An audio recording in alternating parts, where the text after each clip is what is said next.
Midnight on Earth podcast with your host, Jake Weaver. Engineered by Cedric Swan.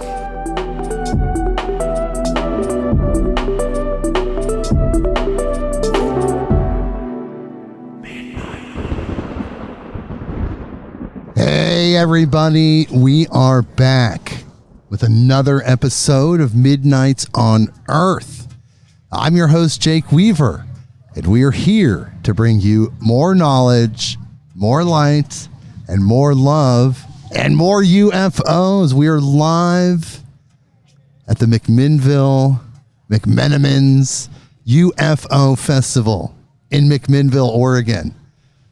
It's a yearly festival. It's been going on for quite some time, celebrating UFOs, built around the fact that there was a famous UFO photo taken in McMinnville in 1950, May 11th, 1950. This is celebrating that. There's booths, there's people, there's speakers. There's so much going on. It's a 2-day event. We're going to be live podcasting. We're going to be talking to people about the UFO phenomenon, their thoughts about it, and everything here. We're live at UFO Fest. And here we go, people. This is going to be amazing. You're here with us. And of course, Bryn Anderson is here as well. I invited her to be here with me. We're sharing a booth. Vital Force Herbs. And I guess I should do my social media shout out since I'm here right now. If you have not done this already, please follow me on Instagram at midnight_on_earth. That is the address. You can follow me there. Spotify, Apple Podcasts, Google Podcasts, wherever you go to get your podcasts, you can click that button that connects us so you know exactly what is going on. When I'm at the UFO Fest, the Witch Fest, or wherever I might be, you get that notification. And of course, tell a friend, tell someone that you know that loves these type of podcasts.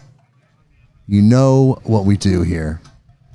You know what they do. Or you know what they need to hear, these people in your life. And we just bring this really good information, really positive outlook, so many good things. Bring them here. MidnightOnEarth.com. Okay, and we're seeing some beautiful costume people now. There's so many people that wear costumes at this event.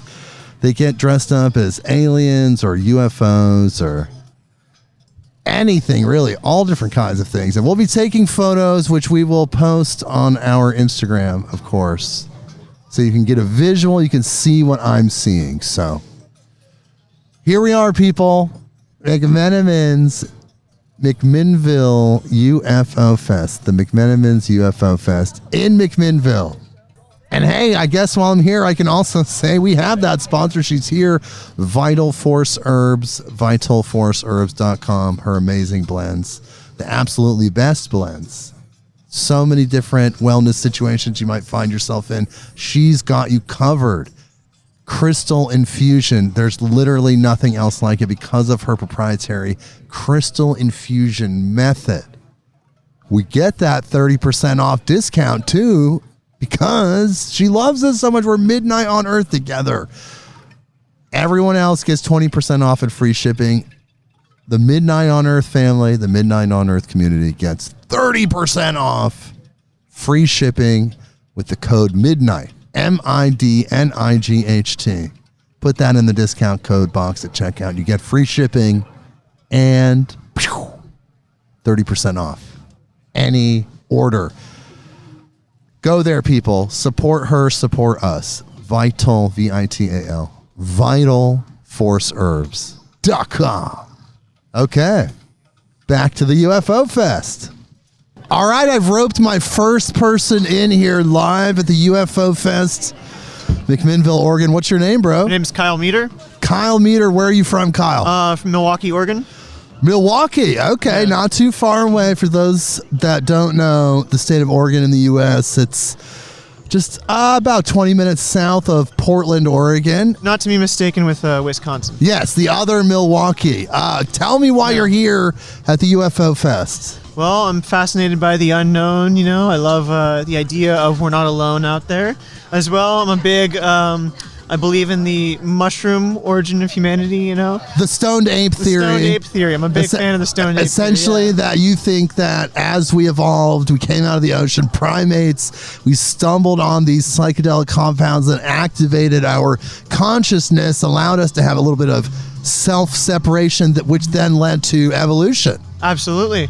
Yeah, in my opinion, I always tell people this. I believe the apple that Eve ate was the mushroom. Really? Yeah. Adam and Eve, in my opinion, were the apes that ate the mushroom and showed it to the other Wow. Have you ever seen the film Altered States? No, I have not. You would love that. They cover that a little bit. I don't know. How about that? I don't know the stoned ape theory. I know it, but I don't know how I feel about it because I'm not sure. Are we native to this planet? Right. That's the thing. Did we start on Mars? Did the stoned ape situation happen on Mars and then we moved over here? Are there other humanoids out there in the universe? Did they get sent here as colonists? What is this? DNA can be carried and like small organisms can be carried on space rocks. And we know the Earth just got pummeled by them for millennium, It's, if you think about it, it's like our existence on this planet is a millisecond in the terms of the cosmic scale. So I feel like, think about that, a millisecond, and then think about the rest of the day, you're just getting pelted and pelted and pelted, and that's, we could have come from one of those rocks. For all Absolutely, but then that DNA is probably out there throughout the universe. I believe that there's human variations all throughout the universe, that the humanoid isn't exclusive to Earth, though every element in the human body can be found on the Earth, and we're definitely spiritually connected to the Earth. But I just don't know. The jury's out for me if we are native to this planet. Well, I think our spiritual connection comes from the mushrooms. That's my opinion. I believe. Really? You got to watch this fantastic documentary. I think it was on Netflix. It was about the mushrooms. It was about the mycelium and just it was like the wood wide web is what they call it. The wood wide web. Yeah. I am familiar with the mycelial networks and how powerful they are. They mimic the neural networks of the human brain. Some are even bigger than the human brain. The biggest mycelial network. Well, I believe the biggest, the biggest organism or longest stretching organism on Earth is in Oregon, actually. That's right. Yeah. And here's the thing. Some people say mushrooms come from space. Yeah. So if we come from space and mushrooms come from space, are either of us from this planet? Yeah.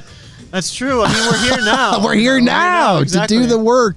And we evolved on this planet. But as you know, tell me your name again. Kyle, I won't forget again.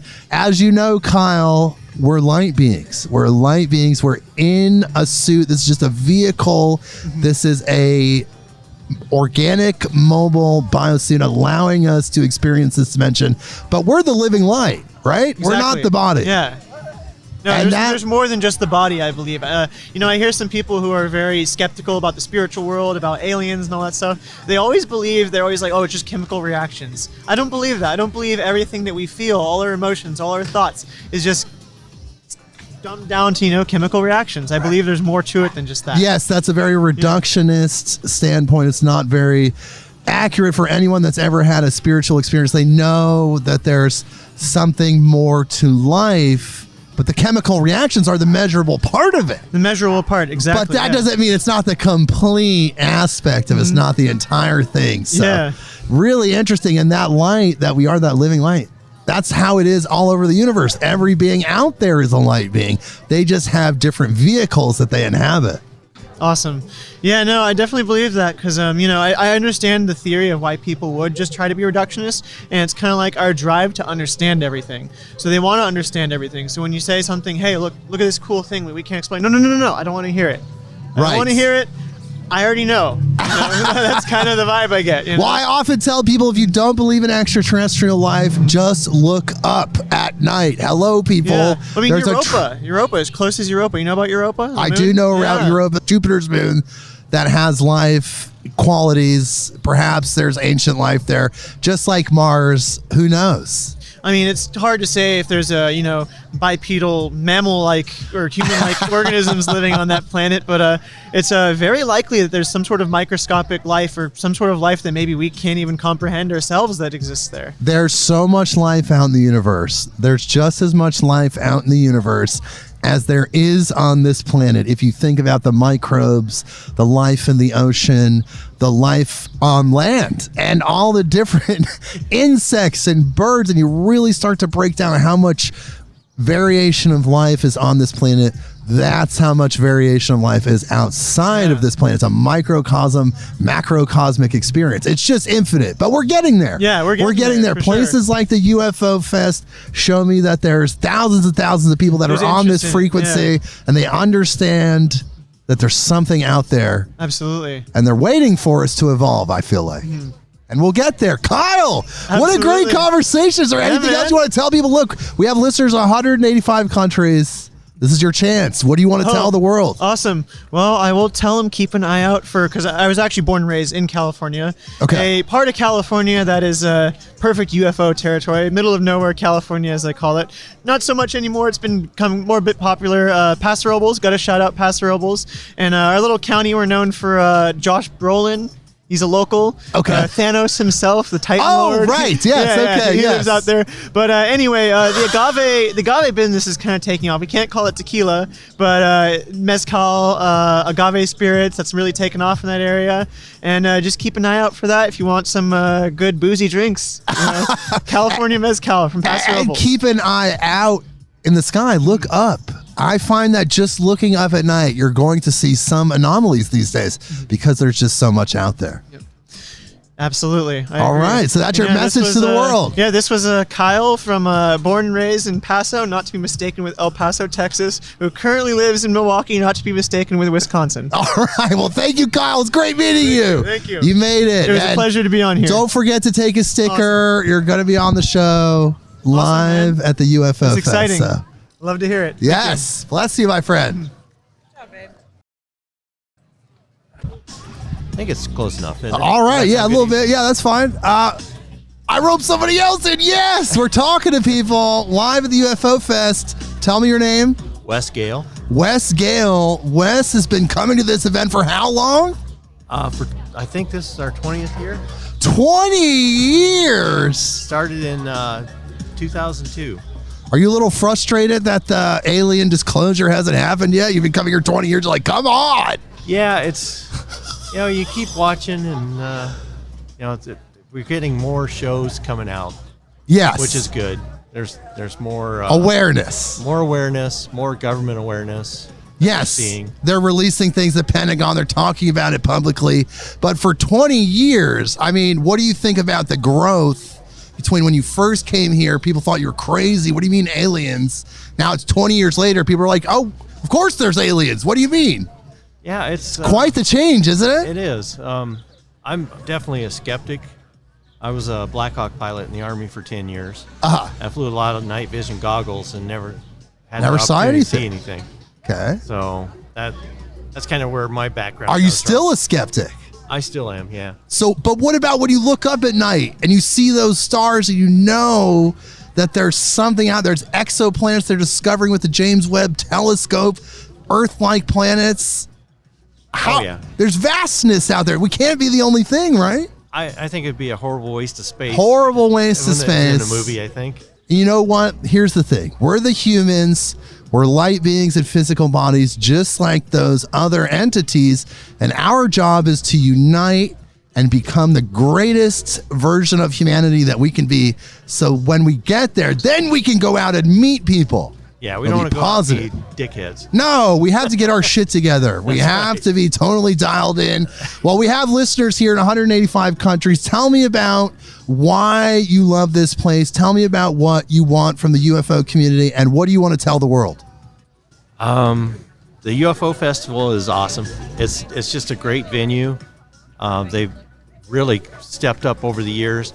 It was in a downtown area here, just a upper floor of a hall, and there was like maybe 12 of us back then. Showed up. Yeah, 12 people. Yeah, 12, 15 people. Oh And my now God. We're over 30,000 here for the parades usually. Wow. Wow. So let me just ask you, because I know your wife wants to go. There's so much to see here, but why, as a skeptic, then are you here? You came, you keep coming back. There's something intuitive that's telling you it's real. I like to believe that there's stuff out there. I like I say, I'm a skeptic because I think a lot of the tic-tac, the gimbal stuff that our pilots are seeing, I still claim that's advanced Area tech? 51, Area 51 stuff, because for the admiral of one of the, I can't remember what the Orion, you know what the guy's name? Ryan. Can't think of his name, sorry. It's okay. But the speaker last night was talking, and I agree with him that he said that the admiral came in and watched the video for about 15 seconds and just kind of shook his head and walked out. Because he knew. Yeah, because he knew, and I think they were testing the experimental equipment on our Navy fighters to see if they could track them and if they could get them. Chase them. And they don't want to tell them what it is because it's Yeah, above their pay right. They grade. need the maximum data too. Like they want to know if they're surprised, their reactions, things like that. Right. If they can catch them, if they what they think of it. Wow. So I've heard, I think Stanton Friedman. Yes. Before he passed. Yes. Yeah. He stated that technology is 50 years ahead at Area 51. Wow. And that we can do folding space time, all the advanced the physical advanced things, and like turning on a dime. We have all that dialed in. They're just not releasing it to the public yet. Yeah.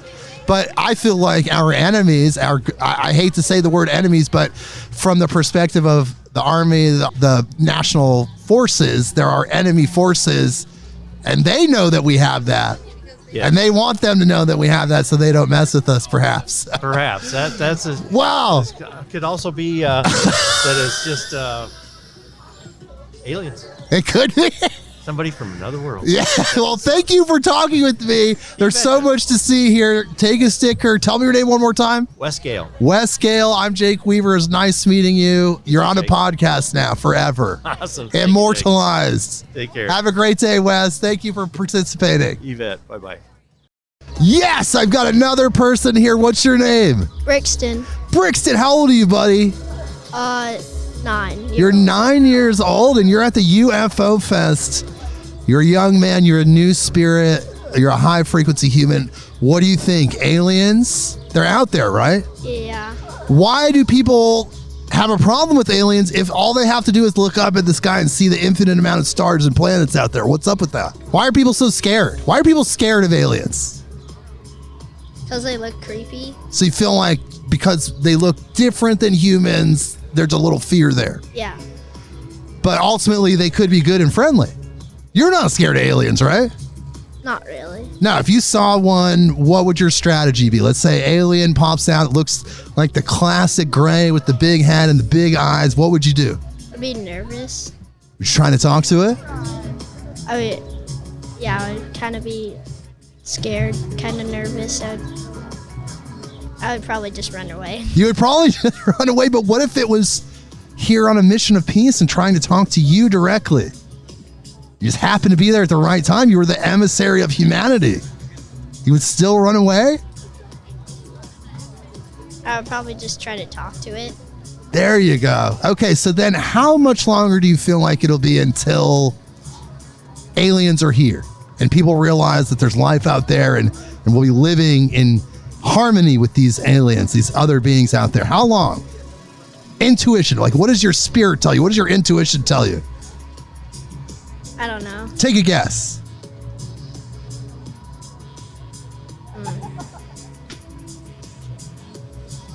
I don't know.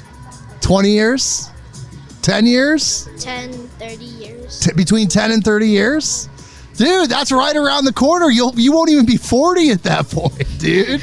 You'll be a full-grown adult. Well, where are you from, bro? From Oregon. What city? Yeah. You're from McMinnville? All right. Well, thanks for being on the show, dude. You did it. 185 countries. Your voice is going to be all over the world. Thank you, man. Okay. Oh my God, people. I've got an alien here with me on the show. Here's a microphone for you. You probably can't get these headphones on, but you can hear me, right? Yeah. Okay, what's your name? Beijini. What planet are you from? Earth? Oh, you're from Earth. Wait, that's just a costume? Dude, I finally felt like I was making contact here. What do you love about UFOs? Why are you at the UFO Fest? Well, my dad's obsessed with UFOs. Really? Your dad? Are just interesting. So what do you think though? Life, alien life, is it real? I don't know. I mean, you're dressed like one. I mean, somebody got the outfit right. You look very authentic. Yeah. But when you look up at night and you see the night stars, you must know that there's infinite life out there, right? Yeah. Why do you feel like humans are so scared of these extraterrestrials? They're more intelligent than us. So you're saying we have an inferiority complex, like we're worried that they might be smarter, they might even dominate us. But what if they're just love-based beings? What if they're so full of love they just want to be friends? Yeah. If people are they're still a little nervous though, but how long would you say it'll be until humanity comes back around? Like when will we be okay with aliens? Because it's happening fast. I don't know. Like 20 years or 20 years. You know, the last person said 10 to 30, so 20 is right in the middle there. How old are you? 10, almost 11. Wow. You know, there's a whole new crop of humanity integrating and understanding this incredible information about all the life that's out there, including yourself. And you're interested in these things. You love it, right? Yeah. Yeah, there's so much out there. Ghosts, aliens, angels, multiple dimensional beings. It's just absolutely incredible. I just got to take your picture one more time. I don't actually get to interview an alien that often. So tell me your name again. Beijini. Beijini, thank you so much for being here. I really appreciate you being on the show. Did you get a sticker? Get a sticker. You're out there around the world now. People are going to hear you. Thank you. Take care. All right. And we're back. Yet another human being we have brought to the show. What's your name, bud? David Smith. David Smith, where are you from? I'm originally from the San Francisco Bay Area, but I live in Ashland.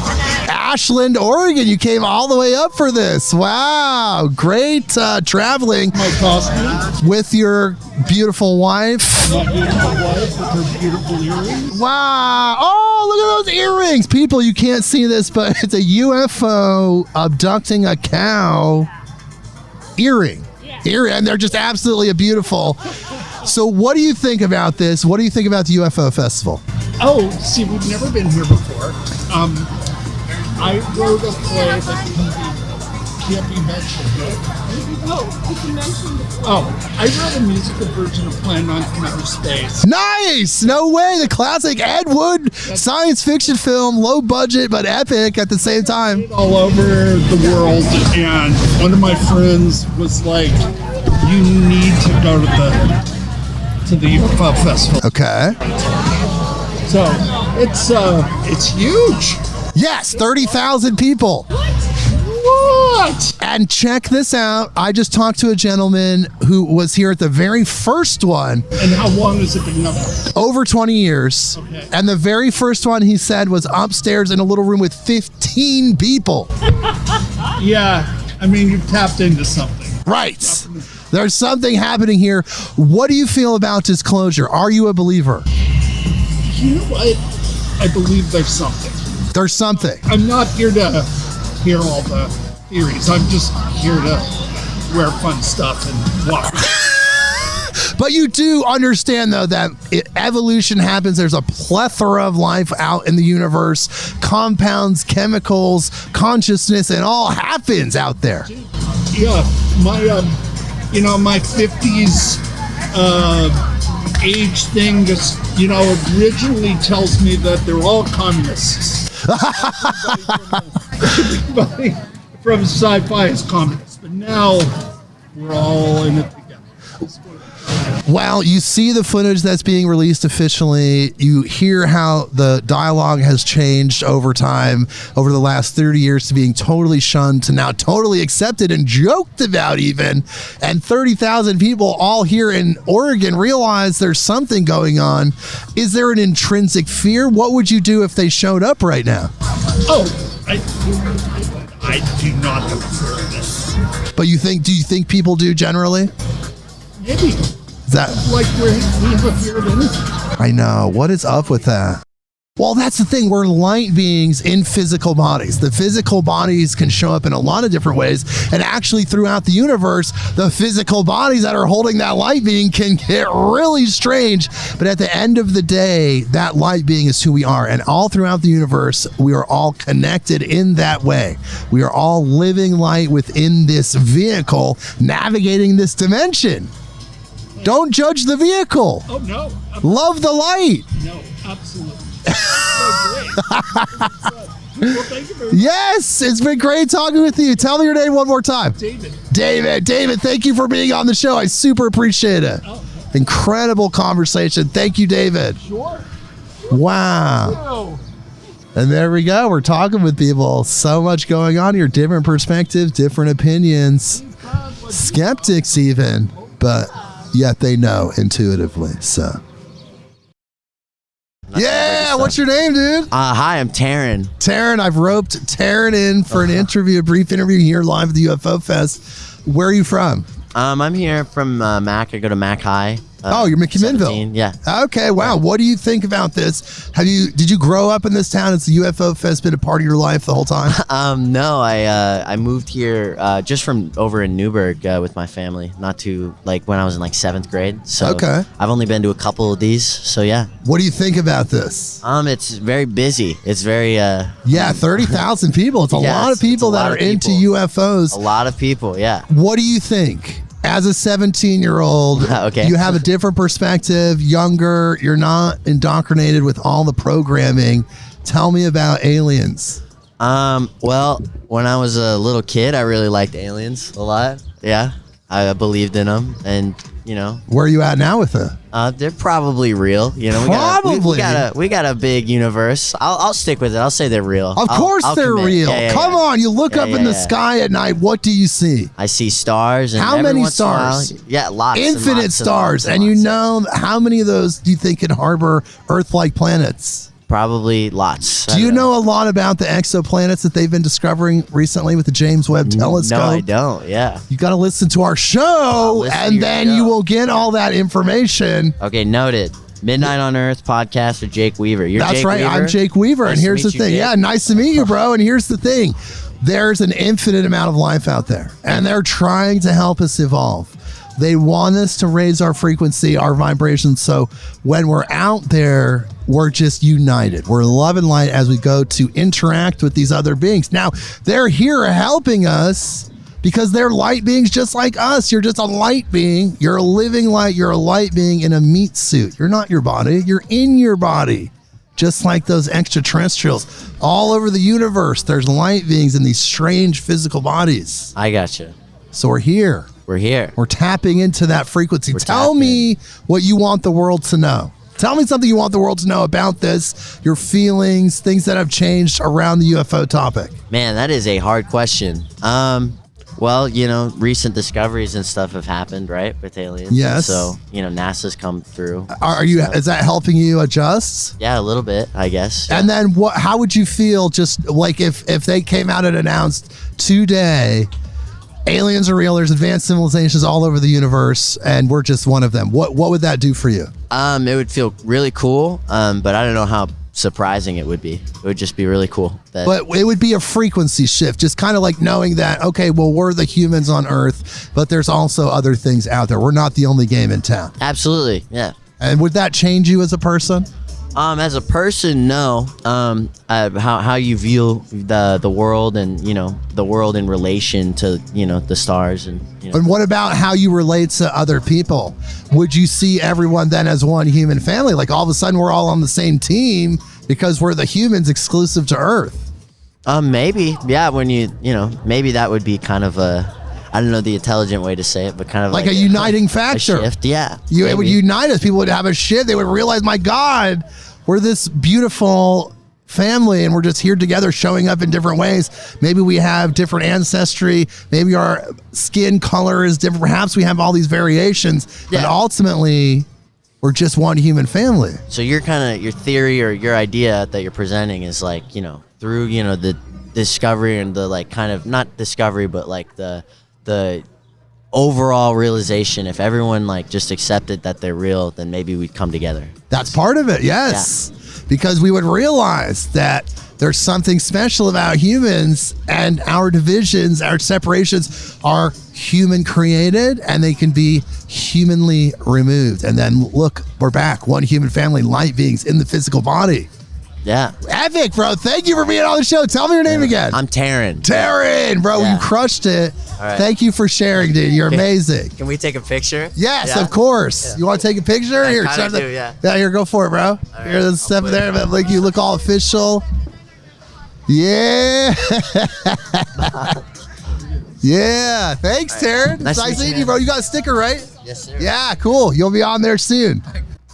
Lots of young people at this event, the next generation, the waves of potential star scenes, or just a different frequency of human. It's like iPods, you know, phones, they get a little bit better with each generation. That's a terrible metaphor. But you know what I mean? We get a little bit better with each generation, a little bit lighter, a little bit closer to that place. Okay, here we go. Look, I love interviewing these young guys, the next generation. The next iteration. What's your name? I'm Henry. Henry, how old are you, Henry? I'm 11. 11. We got a 9, 10, 11. Let's just keep going up with the age. Let's see your perspective. What do you think extraterrestrials? Real, right? Or unreal? What do you think? I feel it's kind of real. It feels really real sometimes. Everything, it makes sense. Yes. You look up in the sky, you see infinite stars. You know that some of those harbor planets. Mathematically, some of those are Earth-like planets, which of course only means life. I mean, I don't think it's just us. It has to be more people. There has to be more. There's got to be more things. There's so much out there. Well, you think about how much life's on this planet, the ocean, the soil, everything that under the sea, above the ground, and that's how much life's out there. Mathematically, what's going on here is going on out there in that same way. But does that make you nervous, or are you happy about it, or is it just kind of exciting? It's kind of both. I mean, it would seem cool to meet an alien, but it could be kind of dangerous too. It could be. Because why? They might not be nice at all. They could be trying to kill you, but they also could be really cool things, really cool friends. But do you think that in order to get that super advanced technology, that you have to be like a love-based being? Like, you don't get that type of knowledge without being good, you could say. Yes. You feel that? Yeah. So it feels like they could be good out there. Yeah. And then you see this place. How long have you been coming to the UFO Festival? This is actually my second time. Nice. But first time, it was probably one of the best festivals I've been to so far. Wow. Awesome. Well, I'm glad you're loving this, dude, because let me tell you, it's your job as an 11-year-old. You have to get the information. Do you know you're a light being? Yes. You're not your body. You're in your body, right? Yeah. So who are you? If you're not your body, who are you? I guess we're technically aliens. We're light beings. Yeah. We're just living light. We're powering this machine. This thing isn't even real. It's like a pet that you live in. It's like the movie Avatar. You're inside this body, and it's up to you to help people realize their true self and help the earth unite. That's your generation. That's you specifically, bro. You got to help people.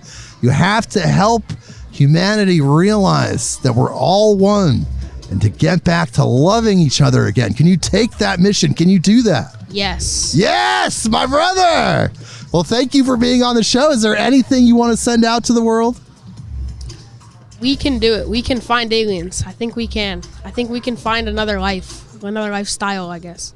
Another lifestyle where we are united, right? Together, yes. No more conflicts. I think when that day hits and we find something big, it's gonna help that. It's gonna impact us in a good way. Yeah, it's gonna help that along, right? Yeah. I was just talking about this with the last person. It'll help us realize that we are special. And the humans here on this planet were just one human family, right? Yeah, and another thing I think about is when we see aliens, are they going to look like what we think, or are they going to be like us? Are they going to look the same as us? Oh, I know.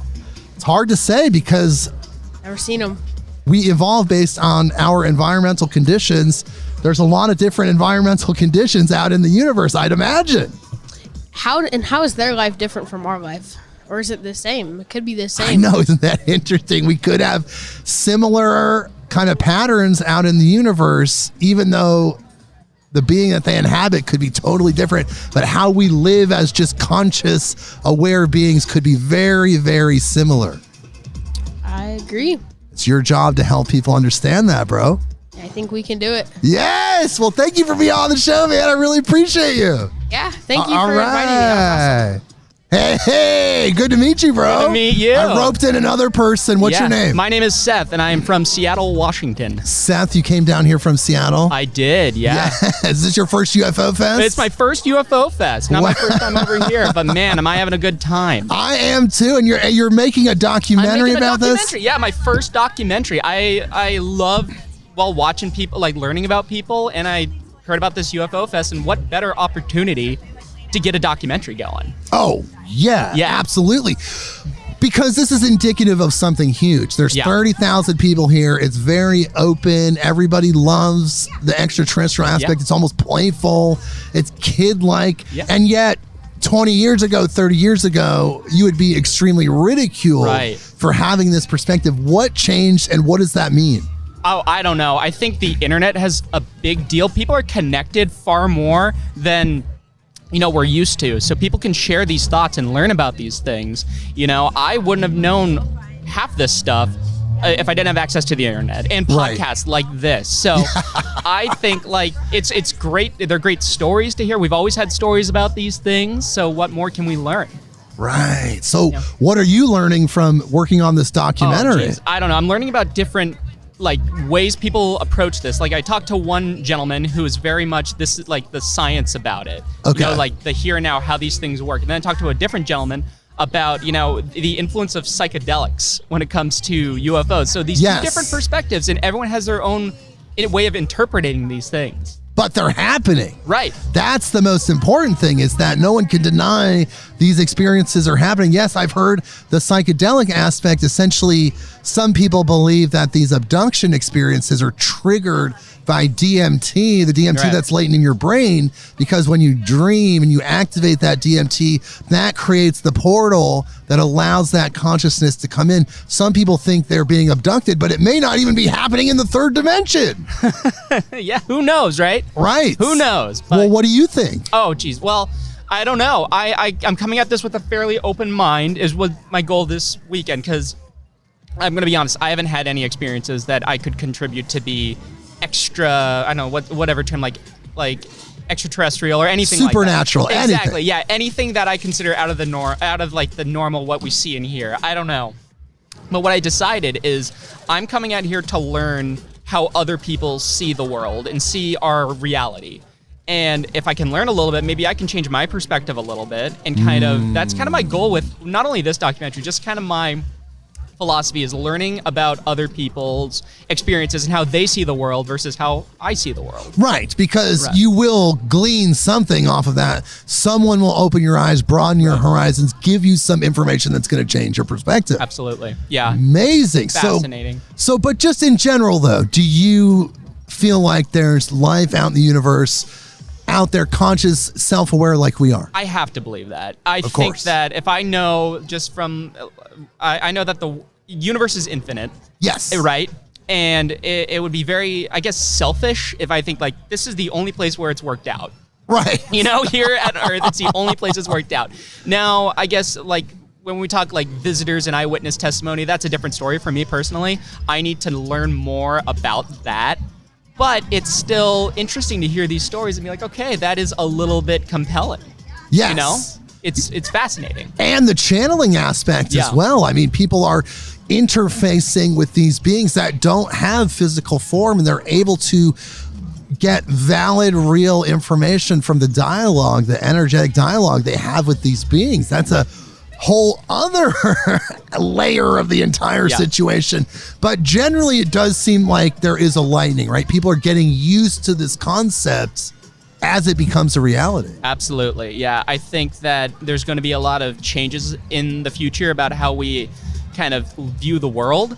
And I'm, for one, I'm looking forward to learning new things and new things about just our what naturally happens. You know? Right. As we unfold as a conscious evolutionary being. Right. What would that change for you if extraterrestrials were here now? If they said they were here, they're real, there's advanced civilizations all over the universe, what would that do for you personally? Oh, I don't know. It would, in a weird way, I would find it very comforting that we're not alone. Right. I would say that, hey, you know, they have made it work. We can make it work. Why not us too? So we're not doomed to like fizzle out as a civilization. No. I think that if the hypothetical situation that we were visited by outsiders and they've made it, you know, they were at once like us. So why can't we make it too? Right. We absolutely can. Absolutely. And that's the thing. It would be a frequency shift, but would it shift us to more of a united perspective where we would look at each other and say, hey, we're humans. Right. There's other beings out there, but we're the humans. Let's get back to loving each other more again and being that one human family. I hope so. Absolutely. I think that, you know, knowing that, seeing like it work out in a different area, why can't we solve our differences? You know, we're so divided in now. Yes. That I think that is what's limiting us from, you know, our collective like moving forward as a species. You know? Yes. I mean, I can't say that's enough, but we're light beings. We're living light beings. We are in a vehicle. You are not your body. You are in your body. Yeah. So then if you're not your body, then what are you? We're the light being, just like all the other light beings out in the universe. So it doesn't matter how our vehicle shows up on this planet, could have a lot of different variations. You're thinking ancestry, skin color, height, all of these different things. None of that matters because it's just a vehicle that you're driving. And I think that when we interface with these beings, we're going to realize that. We're going to say, hey, we all have these different vehicles, and yet they're conscious beings. We're conscious beings. What is that? It's the living light. Yeah, I totally agree. Wow. All right. Is there anything else you'd like to add? No, you want to tell people? Look, we have listeners, 185 countries all over the world. Yeah. Well, I just say I'm glad to be here, and it's a beautiful day in McMinnville. Yeah. So that's all I got to say. All right. Well, thank you for being on the show, this was dude. great. Super appreciate First podcast appearance. Yeah, tell me your name one more time. My name is Seth, and I'm from that's Seattle. Right. Yeah, Seth from Seattle. Thank you, Seth. All right. Do you mind? Here we go. All right. Can you hear me? I can hear you. Here's the mic. I'll just, let's see. Let's do this. And there's that for you. Awesome. Thank you. All right. What's your name? My name's Eric. Eric, where are you from?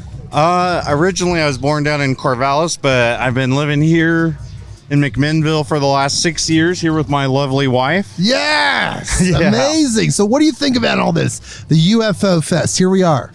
I love it. I really do. I think it's great just with the history of the town and in the 50s, the old photo on the classic photo. And I've had my own interesting experiences and definitely a believer. Yeah. Wait, tell me what happened. Interesting experiences. Tell me. Yeah.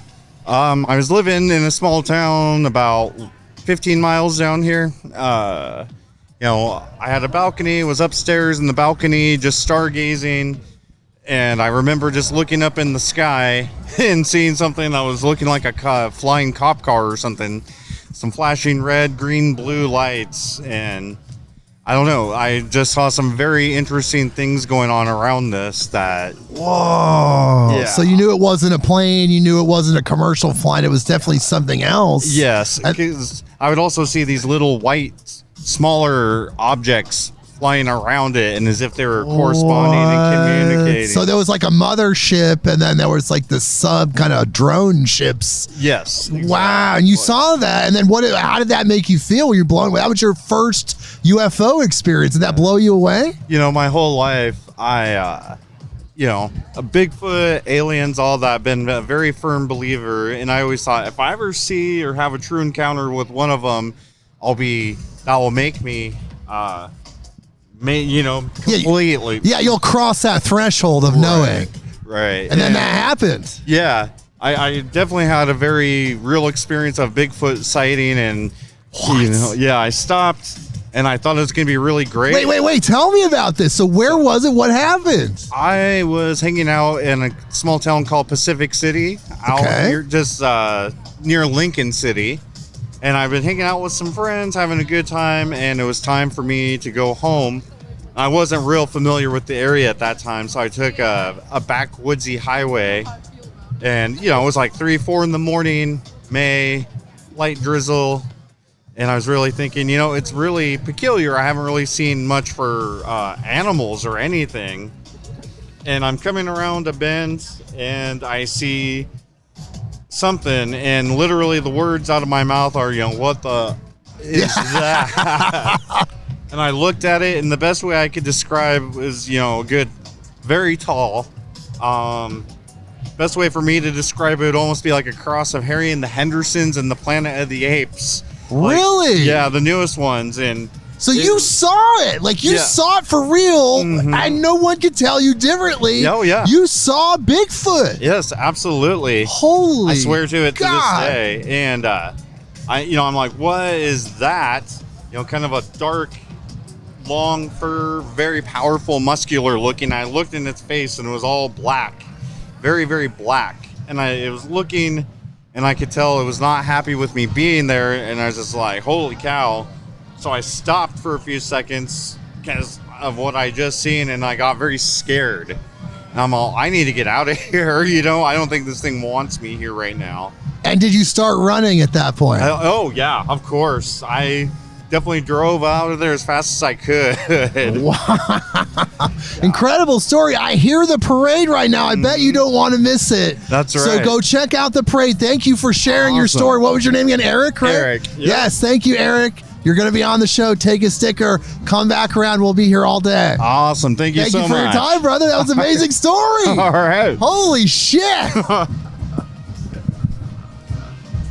Hey there, what's your name? Yeah, John Manroe from Sherwood, Oregon. John Manroe, and you're at the UFO Fest. What do you think about this place?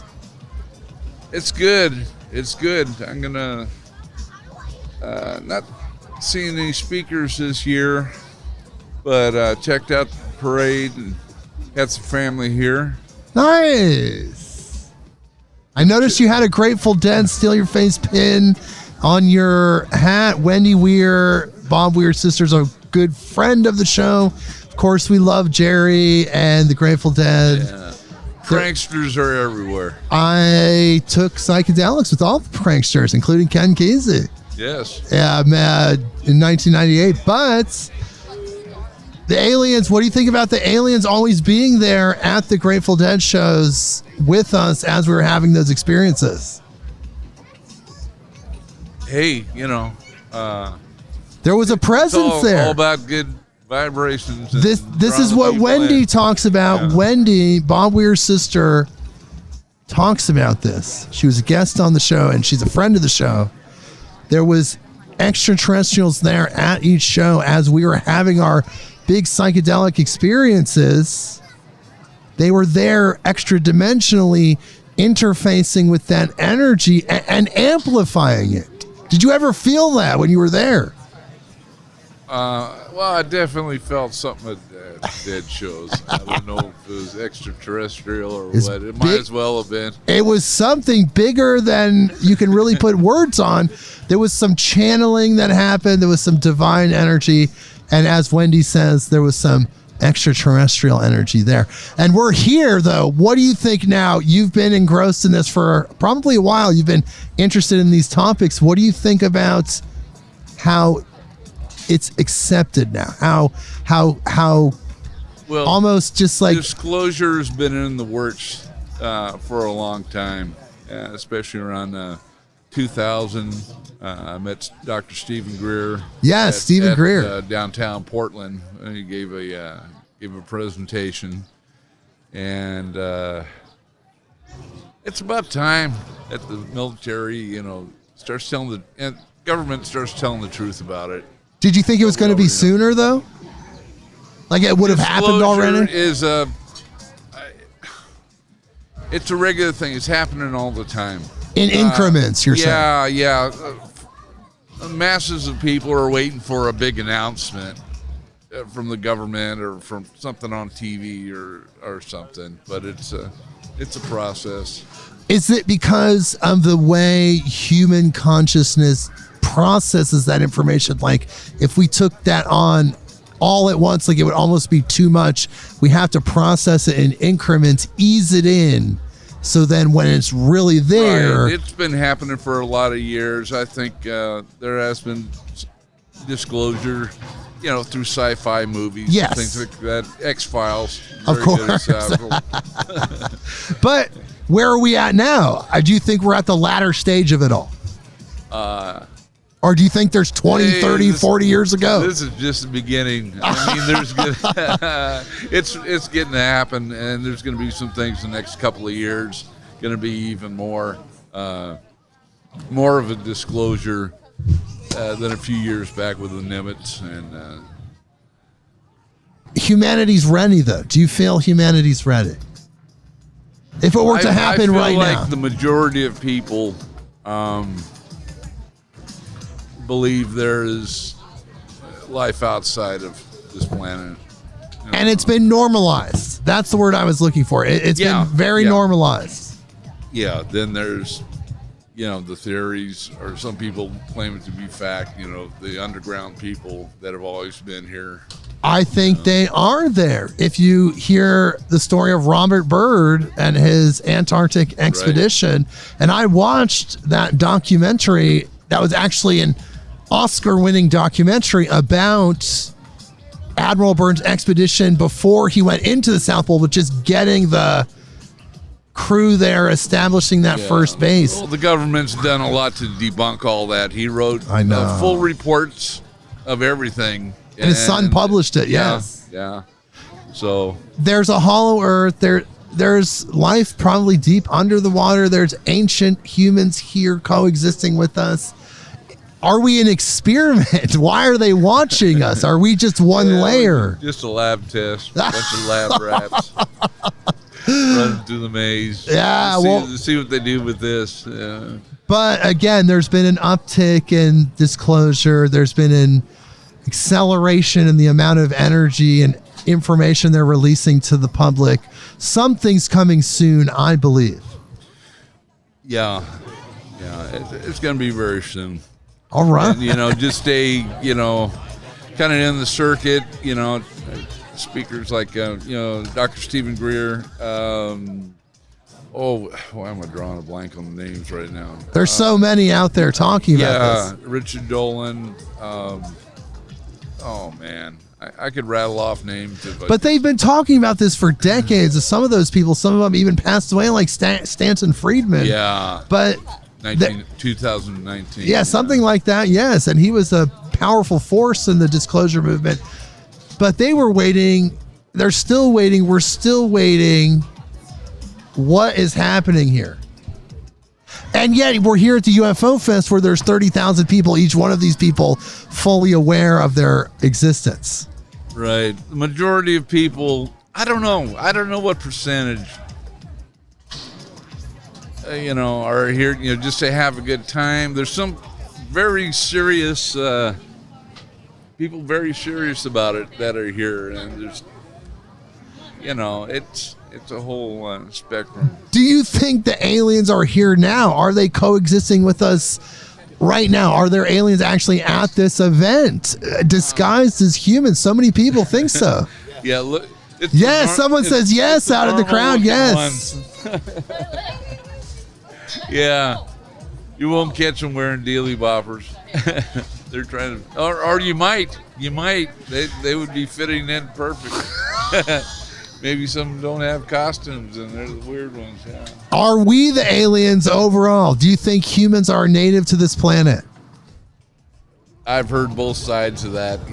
What do you think? Asian aliens. I don't know. A lot of the stuff I just don't know. I try to stay off and open to it. But you're always aware that you're the light being inside the body. You're not your body. You're in your body, as I always say. Yeah. And you're that living light. Yeah, we're a spirit having a human experience. Yeah. we're spirit having some kind of experience. So thank you so much for being on the show, man. You're amazing. Tell me your name one more time. John. Thank you, John. Incredible information from John from Sherwood. It was great talking with you. Yes, I got another participant. What's your name, brother? My name is Kyle Gilmer. Kyle, another Kyle. We had an earlier Kyle. Tell me where you're from. I am from the Pacific Northwest right now in Portland, Oregon. Nice. Okay, cool. Yeah. And now you're here at the UFO Fest in McMinnville. Yes, absolutely. What do you think about those 30,000 people all on the extraterrestrial frequency? You know what? It's quite an adventure here. It's cool that people are being exposed to this experiment, this experience. Experiment? It is an experiment in a way. Yeah, it is. Experience. Absolutely, because this is unprecedented. You know, a lot of new people here, and it's only gotten bigger. It's pretty crazy. Yes, I was talking with somebody that was here the first year, and there were 15 people upstairs in kind of a room. It was like a club if you were in the club. And now 30,000, the parade, the town shuts down. But isn't it interesting that it's all focused on the concept of this other life out in the universe? It's so mind-blowing. Yeah. Absolutely. And, you know, I think that more and more people are being opened up to the idea of there being more, especially with mainstream media bringing a larger light to, you know, just the idea that there's something else out there. It's less stigmatized. And, you know, also, like, I think we're all looking for community. And in times like this is something that can bring everyone together and have a shared positive experience. Oh, absolutely. And isn't that interesting that the thing that's bringing us together in this moment is the thing that could bring humanity together when we realize, when we truly integrate that these beings are out there? That would mean that we're the humans. And then we look around, we're like, hey, actually, we're one human family. And we're the humans, and we have to represent the humans, and let's do it together. All the division, the separation, I think would start to fall away. Yeah, you can see how there'd be some duality to that. There's the idea that us as humans come together, but then also, like, what does that mean when it comes to tribalism? And what does that mean for when we do experience the other? How do we react? And are we reacting in a way that is loving and open and collectively, or are we looking at this other as that and being more abrasive? And that's something I think about all the time is how we can represent ourselves the best way we can with, you know, what we experience now. I don't have a lot of faith in the larger population that we can come at this with love and open arms. I certainly am going to. You know? Right. But I think there will be a shift as people start to raise their vibration collectively. The people will feel that and they might adjust. I think we will. I mean, humanity has a great story ahead of us, I think. And those beings out there perhaps are helping us evolve, but they're out there. And again, like you're saying, it would change the scope of the tribalism, the nature of humanity. I just had an interview with a clinical psychologist this week, and he told me a lot about tribalism. He talked a lot about tribalism.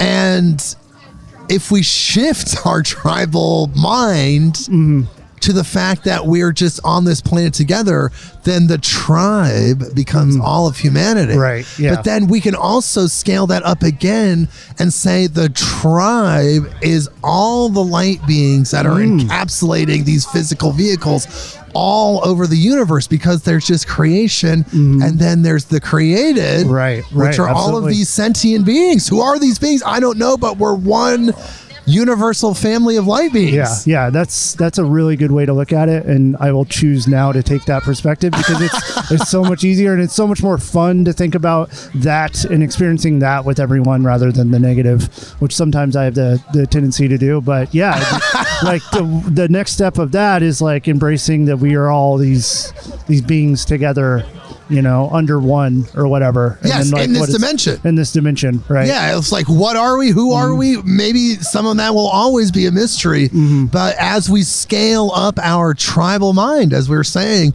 that's when the magic happens, because now we're really segregated, we're individuated in ways we don't need to. We're past that. Whatever value is there, the value's been gained. Now we need to evolve past that. Right. unite the earth under love. Let's see the commonality in everyone. Let's understand that we're living light. And then when we get on that frequency, on that vibration, then we're out there with the other light beings that are already there. Yeah. But guess what? Their vehicles, they're going to look all different. They're going to be strange to us. And there's going to be a lot of variation of composure and how it all came together. But the commonality will be that living light, that divine spark. Yeah, I love it. Yeah, that's awesome. So tell me more, Kyle. Is there anything you want to share with the world? You got your moment. This is your 15 minutes right now. I've had a couple of those.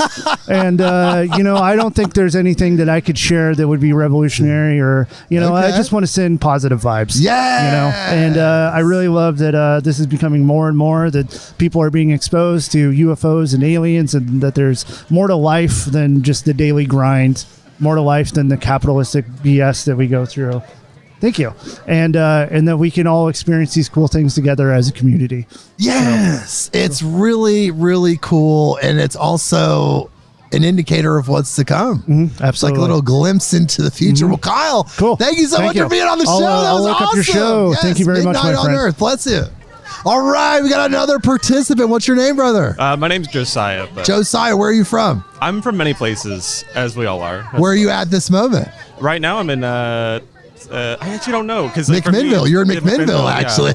Dude, everything blends together. I feel like a lot of cities, while they are wonderful, I feel like sometimes it just everything, the cacophony of the sound is just sometimes it's like very similar. You know, I traveled a lot recently. I traveled to 9 cities in 9 days: LA, San Francisco, Salt Lake City, Phoenix, San Luis Obispo.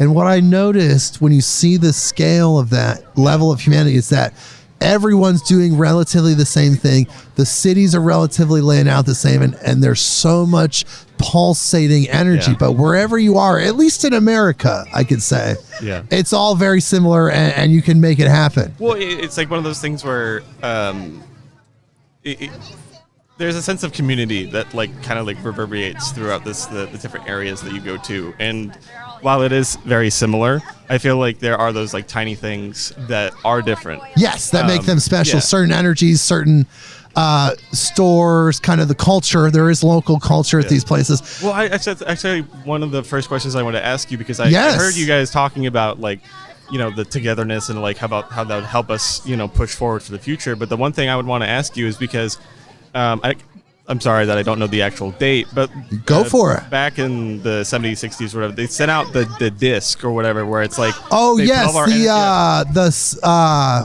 why is that Voyager? The Voyager satellite that had the golden record that had humanity, all of this interesting information, other recordings. Yes. And the thing that I wanted to ask you about, one thing I wanted to pick your brain about, is because from time we change as a society as it goes on, and when they see it, it's a snapshot of what we are, such a small speck. And 1 second. Exactly. And so when they come back, and if we're still here or not, it's what they find is going to be completely different. And I would love to hear your 2 cents about how not only humans can be so unique, but it's what's your take on more so just the complexity of just how time works, I guess. Totally understand your question. So it's out there in a material sense. So we sent this Voyager out there in a linear kind of time sense. It's going out through space with a velocity. It has a projected course, and it's supposed to get there at a time. Now, when these beings interface with this satellite, which is bound to happen at some point. And even the golden vinyl, not vinyl, but the model after the vinyl records are also even archaic now in this time. But here's the thing, to answer your question, they will understand. They will see, okay, this was a point of this conscious being's evolutionary journey that they sent out this material object. See, already it's a snapshot of the time frame because it's matter. It's matter. Exactly. It's not ethereal. It's not traveling through space in a way that's outside of linearity. So they will realize that. They will decipher it. And if it's millions of years in the future, they will know that either they can come back to that time where it was made to study us then or interact with us then, or if they come back to us in the same time stream where they are, let's say it's millions of years in the future, then it's okay. They'll know that happened. They'll know that there was a evolutionary growth thing that happened. However, the information will still be the same. They'll be able to access all of that information because in order to have that type of technology where you're folding time and space, you're accessing quantum information. Well, that's actually the cool thing about like science and stuff like that is that it feels alien because if you think about it, so when we're looking at stars, right? Yes. So I'm coming from I do like to think about aliens and stuff like that, but I'm coming from more of like what can I see and stuff like that. So when you look at stars, right, you're not actually looking at the star as it is now. You're looking at the star as it was in the past. Yes. Yeah, sorry for peeking the mic. No, you're perfect. No, please speak into the mic. So it's so interesting because it's like you think that with knowledge, it's like, I see this thing, so that's how it is. It's like, no, actually, that star is already burnt out, or that is already moved, stuff like that. It's like, if they do get that knowledge, it's like when they come back here, it's going to be completely different. And it's like, even if they looked back at like if you were to go out to a different planet and then look at Earth, you're not going to see how we are now because of how time works. You're going to see like us earlier. Isn't that interesting? Yeah. As you see these stars, you're literally getting a glimpse of the past. Yeah. The information where that star exists has already moved past what we're seeing, where it is that reality. So really we're just getting these snapshots. But again, as we evolve, we're already evolving as we're stepping into the world of quantum computers. As we get into this quantum reality, we'll be able to process information outside of the time stream, and that in effect may be its own time stream. I mean, yeah, I could see that. I hope that we get to see that in our own lifetime, but it's one of those things where how do you predict anything? Because like I hate to bring in like different like media into this, but like with Hideo Kojima with like his Metal Gear Solid games, he talks about, or he brings up themes of the future about like how the internet controls like a discourse about how all these things interact with each other, whether that be political or economical.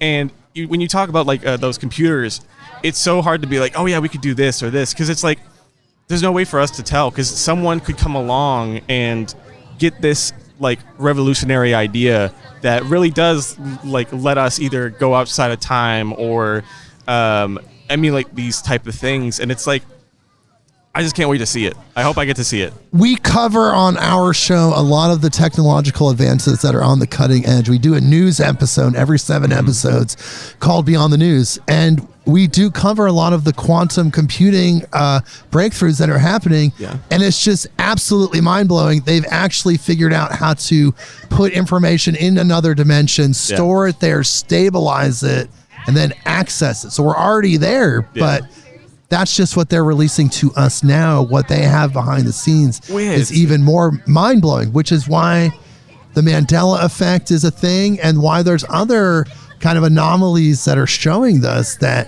we're at a technological place where we can interface and interact and perhaps even change the fabric of reality itself. Well, it's, you know, also, I feel like the Mandela effect is going to get even stronger because the media now is no longer, once it's out, it's out. Yes. Because the sad part about streaming, while I like streaming, I'm now buying stuff physical, is because with that Mandela effect, the shows change after they're released. So, because like there was like I don't know if you know what like Marvel with WandaVision, they changed. I'm familiar with it. Yeah, they changed a scene where like the character Vision is trying to get out of the area. And in the original airing of it, you heard Ultron's voice very faintly. And so it was like, there's no reason to speculate about it because there's no rhyme or reason for it now. But if you watch it now, that scene of him trying to tear out of that area, it's not there anymore. They changed it. Because in the original, they even had his, the voice actor for Ultron, his casting role for it. Like they had like the... And it's not a thing where it was edited for release. It's just now gone, and it's always been gone. It's a new Mandela effect. Yeah, I mean, it's different, though, because Mandela effect's obviously like the Berenstein Bears versus the different way of saying it. Well, there's so many different ones. But that's like, it's a different type of Mandela effect. I don't know if that even correlates to it, but it's like, because I remember watching it back because, you know, I'm going to rewatch whatever, and I'm like, wait, that's different. And it's like, I rewatched it like 5 times. I'm like, oh my goodness, they changed this. And so that's a little bit different because I know this is about more like the. Well, it's just an indicator of some kind of change. Yeah. There's something happening. The technology, it exists for this thing to happen. There are so many different Mandela effects. I had a guest on that talked about biblical Mandela effects, verses of the Bible changing.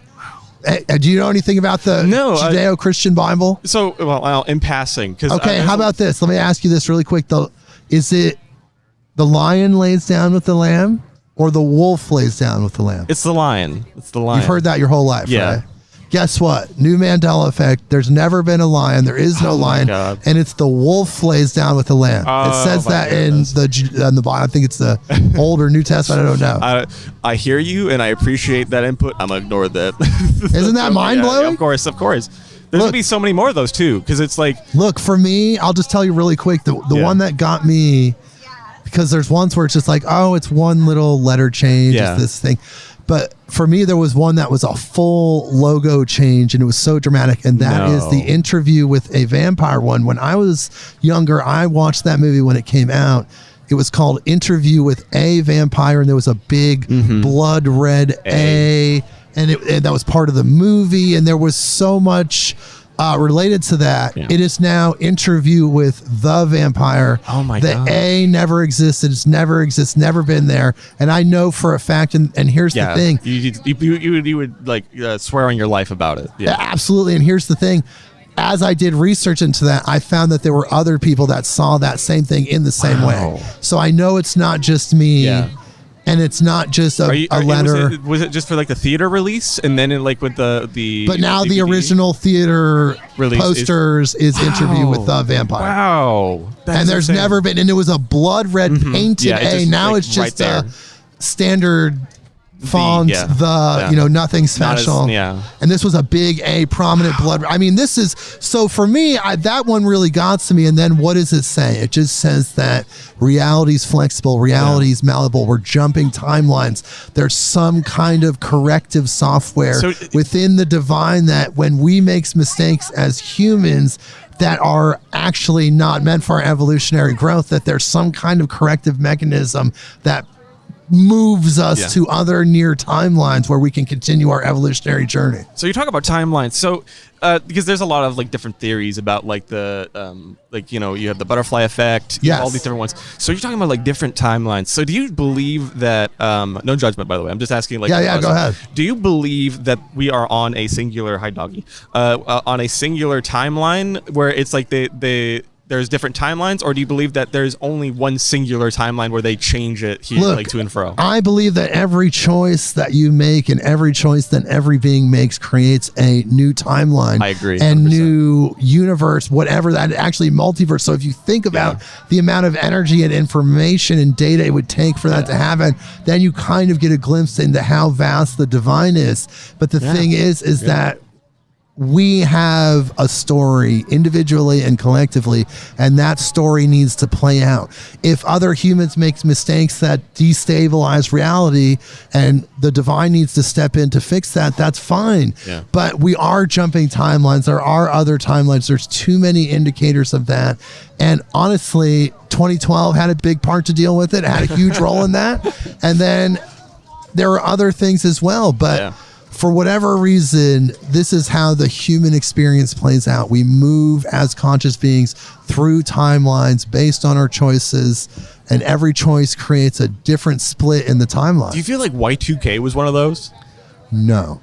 Why I was there, and it was very prominent, and I was very involved in a lot of the discussion, whether it was online or wherever, and it just seemed not very spiritual, or it just didn't seem very factual. Because it's okay, all these super advanced computers, they roll over one digit and the world ends. It just didn't make sense. It didn't make sense at the time, and it seemed like an energy diversion. They wanted people to be focused on something else. It was just a test to see how to manipulate mass consciousness, see how many people they can get to focus on that and what they can do with that energy. And now that they have that information, the proverbial they've used it several times throughout the last 20 years to manipulate the masses. They get new data. There's a lot of there was a weird video I just watched about how the government back in the day, they would buy a lot of cheese because they didn't want the farmers to go out of business. So now they had all these vaults full of cheese, and so they had to. That's why you saw a lot of ads about milk because the cheese was going bad. So they reused that to make milk, and that's why they're buy milk, got milk, and they didn't. That's why they. I mean, this is not coming from me. I'm not smart enough to know this, but that's why you saw a lot of ads of got milk. It's not telling you to buy a singular brand of milk. I actually don't know any brands, but it was just consume dairy. Yeah, exactly. Right. Yeah, I mean, milk does have healthy properties, which was just a healthy byproduct of it. But it's it's what you're talking about, where it's the government is an entity upon itself. At one point it was to help the people, by the people and all that stuff. Feel but free now, to take a sticker. It's a lot different, right? So, sorry. No, go ahead. I'm sorry to interrupt you. No, you're good. No, good. That's basically it, though. It's talking about the ramifications of information and how it works. Well, mass consciousness manipulation. That's how you're trying to deal with the vastness of humanity, and when we have that power in place and somebody can control that power, that they can control how reality is created. So yeah, no, I mean it's one of those things where you don't think about it too hard, but I don't know, do you know what memes are? Of course. So memes have taken a power upon themselves, I think, because it's they went from one of these things that just had nothing to do with them, because they were oh, can I have a cheeseburger? Ken Cat has cheeseburger. Now they've turned into their own kind of culture where one image you could do it's called loss, and it's it's 4 lines, so it's 6 lines, 1 2 3 4 God, I can't, my brain can't math, but basically it's just 2 4 6 8 lines. So basically it's the original comic was of a man grieving with his wife about a miscarriage, and it was so poorly received that it's become a meme, to the point where if I draw those lines and someone knows what that is, they can be I know that's loss. And memes have gotten to the point where they're their own language. Yes, I do agree. Sorry, that was a little bit of a tangent. No, I do agree that actually the very first episode I've had, we talked about memes. They're multidimensional forms of communication. Yeah. Because you have to define it, you redefine it with the new information as you read the meme. It's huge, but look, we have humans here on this planet that want to evolve. Are we ready do you think we're ready to integrate the extraterrestrial information? Absolutely not. For me, because it's it's one of those things where I believe that there are people that may be ready, but for me, there's too much. I wouldn't call it hate, because hate does exist, but I believe that hate is taught. And I believe that there's too many people that are closed-minded to not allow themselves to grow, to be able to get to that area or to that step, or whatever you want to call it. Because when we're kids, we are full of whimsy. We are there's no prejudice. It's taught. It's you go from this innocent person to a hateful person, whether that be whatever situation you're grown up in. But that's the reason why I would say no, is because once we get to the point where we can understand the hurt that someone's gone through, to get to the point about how angry they are, it doesn't excuse what they're saying or anything like that, but to be okay, I understand where you're coming from.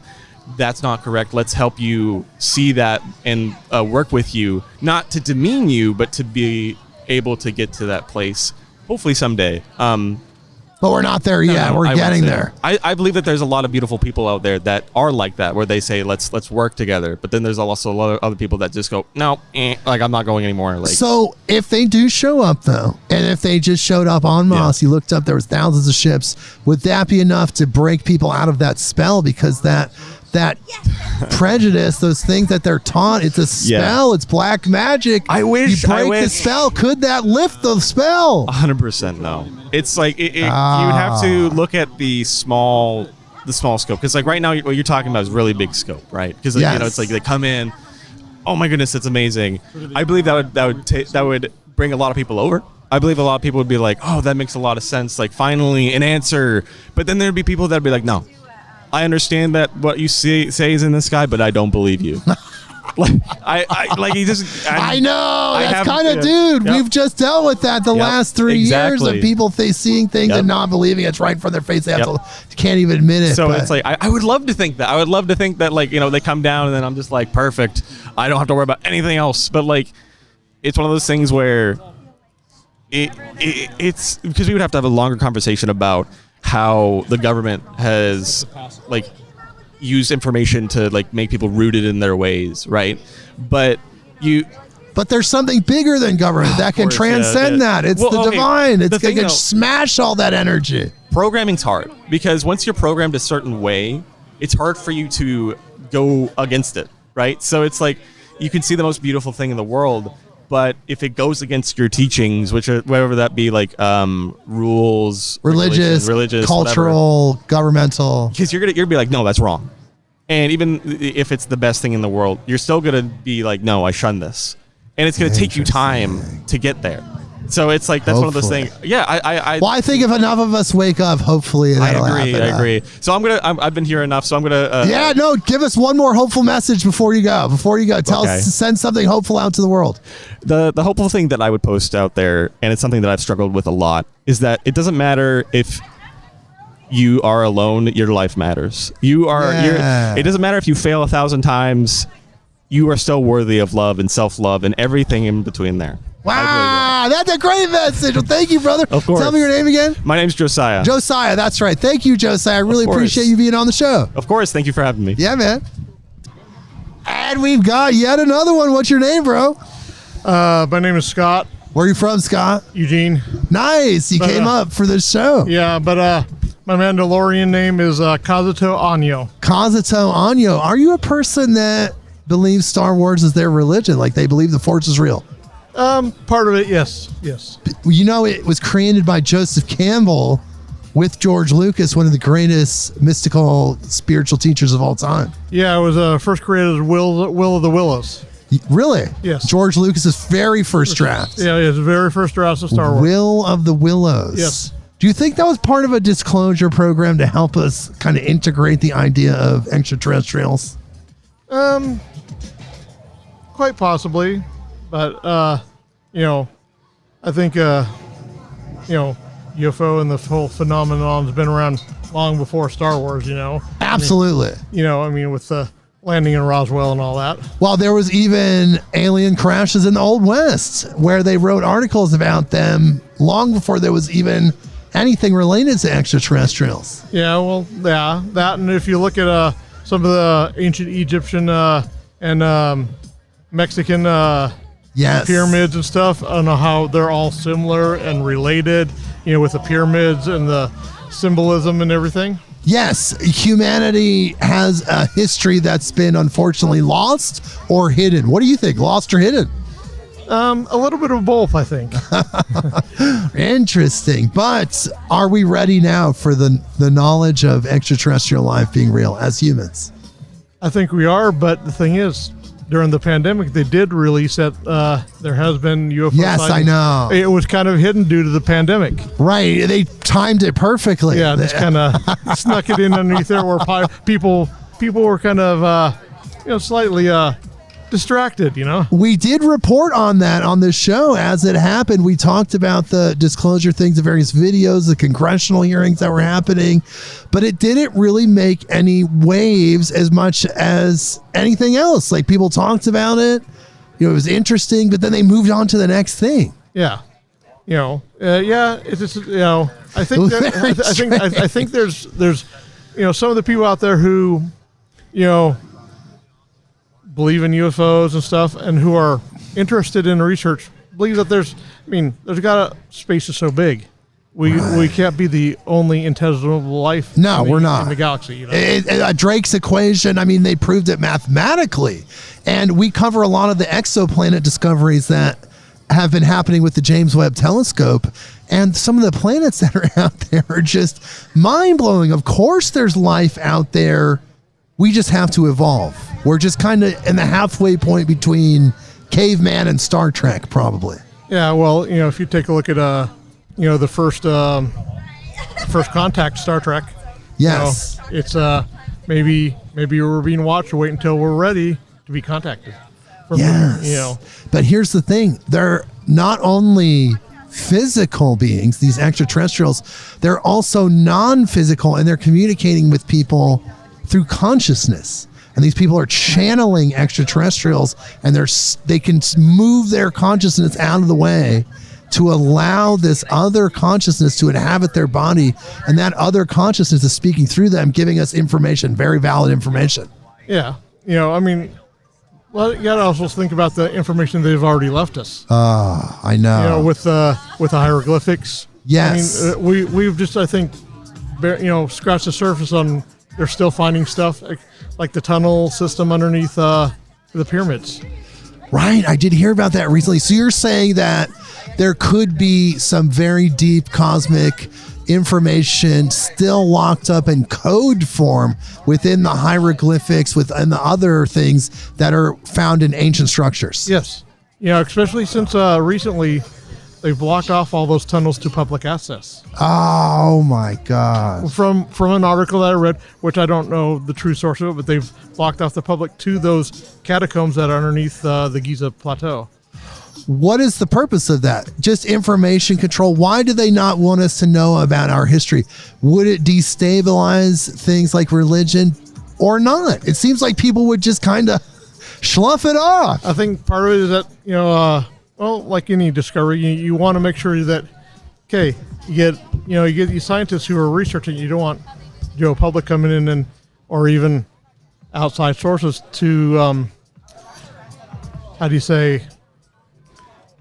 deface or dissuade from what's down there. They want to make sure, they get everything that they find down there first before. Oh, right. They have to have absolute control. Yeah. They have to filter everything out, decide what's valuable, what's not, what can be released, what can't be, before they even think about letting it out for public consumption. Well, that, and you got to think of it also almost like early stages of surgery. At first it was just the doctors. Now they have observers who are doing surgeries and stuff. It's like, got to keep the environmental sterile first, so there's no, right, contamination. Yeah. Oh my God. But using your intuition, just go inside and just kind of speak to yourself. Tell me, how long do you feel like it's going to be before they're here? Before it's just a normalized thing that we're humans, there's other beings out there, but everybody still has to go to work and do their thing, but it's just like a known thing around the world's common knowledge. How long do you think that will be? I think there are people out there who think that it's common knowledge. How do we not know that they don't walk among us now? They do, but that's the thing. But there will be a point where it's like you ask somebody, hey, what's coffee? They know what coffee is. If you say, hey, are there extraterrestrials? Like, yeah, of course. Are there elephants? Are there giraffes? You know what I'm saying? Like, it's so normal that it's not even speculation anymore. When do you think that's going to happen? Oh, I'd like to say at least hopefully within the next 50 years. Yeah. 50? Yeah. Oh my God! I hope I live long enough to see this. Me too. But that's just a how do you say?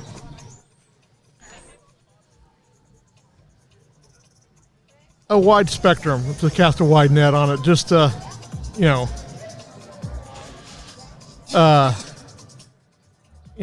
may be sooner. I think within, with the release of, how they're releasing things, the velocity, the accelerated, I should say amplified nature of how they're releasing this information. But they've been disclosing it softly over time through sci-fi things like Star Wars. Yeah.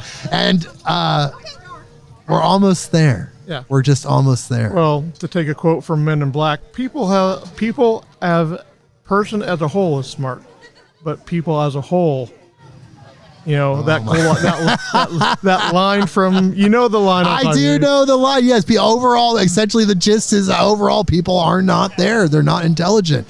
There's a bell curve of intelligence, and there's some people at the top of the bell curve, but some people on the bottom. You gotta, so you just can't dump it all information on everyone at once, Wow. But what would change if it were announced, if it was normalized, do you think people would just continue living as humans? Like society, countries, all of that would still kind of just go its course? No, not necessarily. I think countries as a whole would have to maybe, you're talking about a galactic universe then, more. Right. We're shifting our consciousness because we're one planet in a sea of life. Yeah. You'd have to have a shift, more like, from a global to a kind of galactic, more like Starfleet, Yes, a galactic consciousness, realizing that we're here. But at the end of the day, and I've been saying this with each guest that's been on the show today, at the end of the day, we're light beings in a physical body. We are not our body, we're in our body. And all of those other organisms that are out in the universe, that are conscious, that are evolved, they're just light beings inhabiting different bodies. So really, we're just one universal family of light beings showing up in different ways throughout the universe. Yeah. So. What a conversation. Yeah. What's your name, bro, again? Scott. Scott, that's right, Scott. Thank you for being on the show. Is there anything else you want to leave people with before you're out of here? Can I give a shout out to Star Wars Morales Mission? Yes, tell me, shout out to anyone you want. Shout out to Star Wars Morales Mission. We're a cosplay group. Say that again. Star Wars Morales Mission. Star Wars Morales Mission. You can find us on Facebook. It's a Facebook group. Yes, we entitle all cosplay, Jedi, Mandalorians, light and dark side, and all that. Nice. Well, you know what? I'm going to post this episode over there because you're on there, and I will interface with you guys. Okay. I love you guys. Thank you again for being here. Again. All right. You can hear me, right? Yeah. Okay. Well, I can hear you guys through the mic. Tell me your names. My name's Holly. Holly. Hi, my name is Denise. Holly and Denise. Hi. And where are you guys from? Well, all over the place. California, Florida. Where you at now? I've been here in Newburgh since 15. Newburgh. And you are? I'm from Portland, Oregon. I spent a lot of time in Clackamas, and now I'm in Salem. Salem. Okay, and we're here at the UFO Fest in McMinnville. Why are you guys here? I believe. You believe. I believe too. And I believe as a Christian. And I'll tell you why. If you go back to the book of Enoch. I know. It is the elder races, man. Yes, the Nephilim. They're not all fallen angels. They can't possibly be Nephilim. Right. There were other communities parts, there. Let's just prime people on this. There were other, Adam and Eve were together, but then one of their sons got cast out into a land where there were already people. Right. There's already different races all over the planet. Yes. And I'm not even sure if angels can fall. I want to relook at that story. Hey man, the thing is it's all open to interpretation. Exactly. None of us truly know exactly. So I'm here because my sister-in-law said, "Hey, let's go to the UFO Festival." I'm like, "Okay." And that's why I'm here. Yes. Honestly, and I'm having a blast. I mean, this is fun stuff, right? It's so much fun. And look, I just want to point out really quick, you mentioned that you're a Christian. I also like to point out that, yes, Jesus is here, the Christ consciousness, that Christ was here for this planet, for us, but every other evolved being throughout the universe needs that Christ consciousness as well. Right. They need that, so they have their own version. It doesn't take away. That's the Book of Thomas right there. Yes, it doesn't take away from the smart one, girlfriend. Not smart. I just love you guys. You guys are awesome. Look, it doesn't take away from the Jesus story here for this planet, but it just shows us that the divine's love is so powerful that energy is there for all of these beings throughout the universe as they evolve. Yes, you can feel it. I know. You can feel it. Awakening, man. It's powerful here because when you think about 30,000 humans just focused on the fact that we know there's other life out there, that's huge in itself because there's been such a sea change over the years. At one point, people were persecuted, they were made fun of, they were ridiculed. Now, it's not only accepted, it's almost normalized. It's like mainstream. I love it so much. I have kids, I hear the kids at the playground, their moms, they're talking about extraterrestrials and crap. I'm like, we're here. But they were already here this whole time. because we're just vibrating at different frequencies. They might be vibrating at a higher frequency.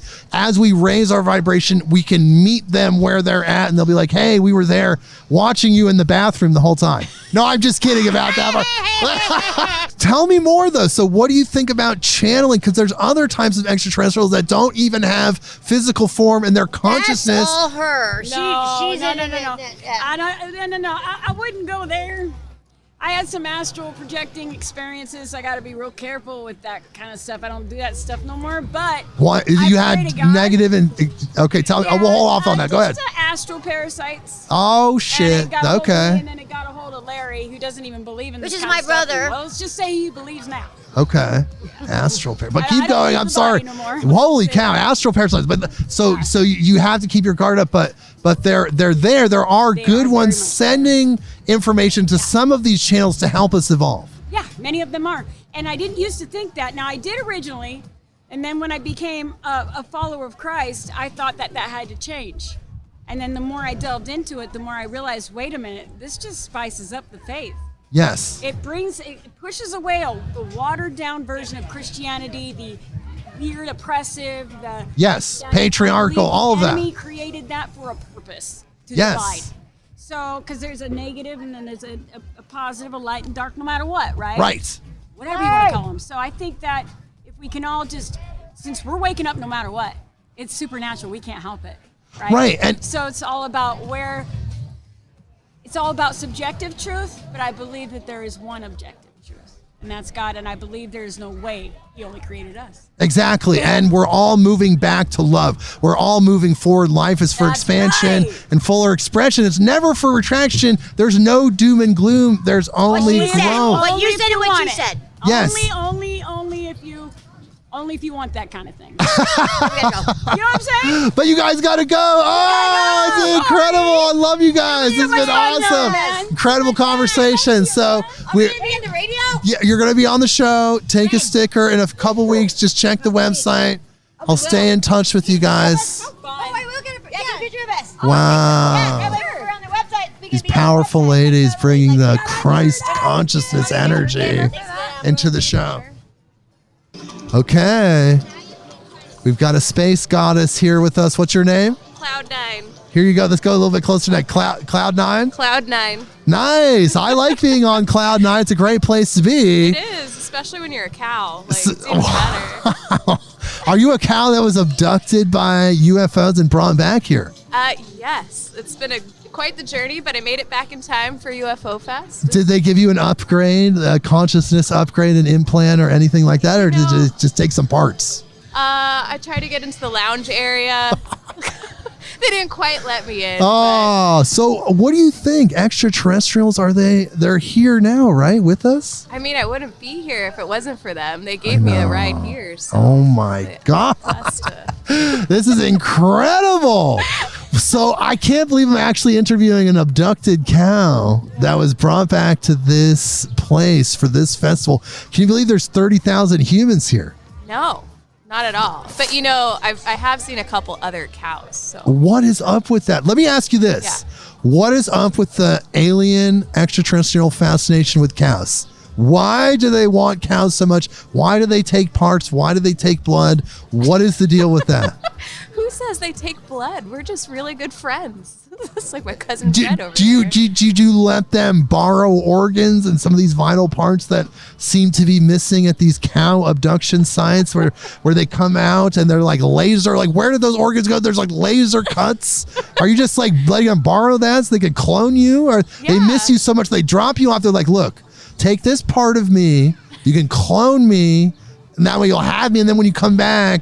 I mean, I have 4 stomachs to spare, so, you know, if I'm left with one, that's fine. Fantastic. Well, thank you so much for being here. Thank you. This has been incredible. We've talked to so many people. Look, I have listeners. Okay. I'm not saying this to brag, not saying this. I'm just saying it for just sheer data's sake. We have listeners in 185 countries.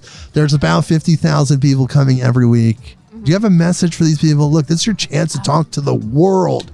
Literally, look, every continent, South America, North America, even Russia and Ukraine. Yeah. These people are battling. They're both listening to me. Egypt, all of these people, Africa.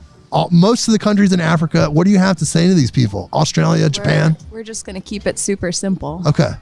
Moo. Move forward as a species. Forward. We can do better, guys. We Be like can. the cows. And let me tell you, whether you're a cow, whether you're an extraterrestrial, whether you're a human, you're a light being. You're inhabiting this physical vehicle. And that light, that living light unites all beings, right? Yes. Okay. Well, thank you, my dear. You've been amazing. Let's move on together to a new earth. Bless you, my dear. All right. We got another goddess, back-to-back goddesses. What's your name? My name's Nikki from Colorado. Wow. Did you come out for this? No, we just moved here about 6 months ago. To McMinnville. To McMinnville. To Willamina, actually. But yeah, McMinnville is the home base. Willamina. Yeah, you're looking at probably about, 15 miles to the coast. And then now you get to be blessed with the UFO Festival. Yes, my mom's been talking about it for many years. I've been anxious to get out here. It's 25, 30 years. She's told me about it, sent me pictures, and I'm anxious. So here we are. Well, I don't want to take up too much of your time, but what do you think? Extraterrestrials, they're real. They are real. They're out there. Are we ready to integrate that? Let's do it. Let's bring it. Just might as well just fire the rocket. Let's see what happens. Yeah. Correct as we go. As we're talking on the way here this morning, we're the ant farm to alien children. We're the ones sitting on their dresser, and they're shaking us up when we have that when we have an earthquake. We're shaking up because they're playing with us. We're their little our test tube. And then from another layer above that, there's somebody's ant farm. And there's somebody. And it keeps there's on going. so much life out there. The divine, the creator, whatever this is so vast and so infinite. We just don't even have comprehension levels for that. No, we're way far away. But from it's all ever doing based that. in love, right? Heck And we're all going to evolve. We're all going to unite together as humans, as we grow together, right? I mean, with a little probing here and there, why not? Well, look, we have a worldwide audience, huge audience around the world. Do you want to say anything to people in 185 countries right now? This is your chance. This is your 15 minutes right now. This is your chance. 15 minutes of fame ending with UFOs. Bring it. Bring it because we are ready. The old saying, Scotty, there's no life forms on here. Beam me up. There's so much life out there, but we are ready. And it's kind of like we just have to just go for it. And if there's chaos, the chaos will fizzle out eventually. And then we will be there. And that's okay, right? Of course. It's okay I'm because excited to see what it we're is. one universal family, right? Because we're in these bodies. We have these vehicles. We're not our body. We're in our body. So that living light unites all the beings of the universe. So it doesn't matter if we have different vehicles. Right. We're still one family of light, right? Yes. Exactly. As Wow. Mark and Mindy would say, nanu, nanu. Nanu. All right. Well, thank you so much for being on the show. Tell me your name again. Nikki. Nikki, that's right, from Colorado. Thank you. Excellent. Yeah, that was epic. All right. We're back with a new friend, Jason, I met earlier. He's part of the, wait, let me pull out the flyer. The Chehalis Flying Saucer Party. Heck yeah. In 2024, in September 14th, 2024, you're in the Chehalis, Washington area. There's an event called the Flying Saucer Party. You can find out about it at flying-saucer-party.org. Really cool. You might find me there. How's it going, Jason? Oh, great. No, I'm having a blast here. Wow. Tell me about the Flying Saucer Party. Oh, sure. So it celebrates the coining of the term flying saucer by Kenneth Arnold back in 1947. He was taking off from the Chehalis Airport and heading towards Mount Rainier to he was looking for a downed marine jet. And while he was flying, he saw 9 flying objects go by him at he clocked him at 1,600 miles per hour, which was unheard of at the time. Wow. And so, is that like Mach 2 or Mach 3, Mach 4? Oh man, I don't know, but it was crazy. Yeah. Yeah, So- way above the technology of the time. Oh, for sure. So, when he landed in Yakima, he talked to a reporter, and the reporter asked him he just asked him to describe what they looked like as they were flying, and he said they looked like saucers skipping over water. But then the reporter misquoted him and called them flying saucers, and that's where the term started. So that's what we celebrate. Wow, much like this UFO festival celebrates the sighting in the 1950s and that famous photo. Yep. You're celebrating the coining of the term, both landmark events in UFO history. Oh, most certainly. And then like right before Kenneth Arnold was the Maury Island incident that happened up near Seattle. And that was like these donut-shaped flying saucers were flying over this guy's fishing boat. And one was like malfunctioning and like slag was like flying out of it and like hit his boat. Ended up like hurt his son, killed his dog, all this craziness. And then that was the very first report of a man in black.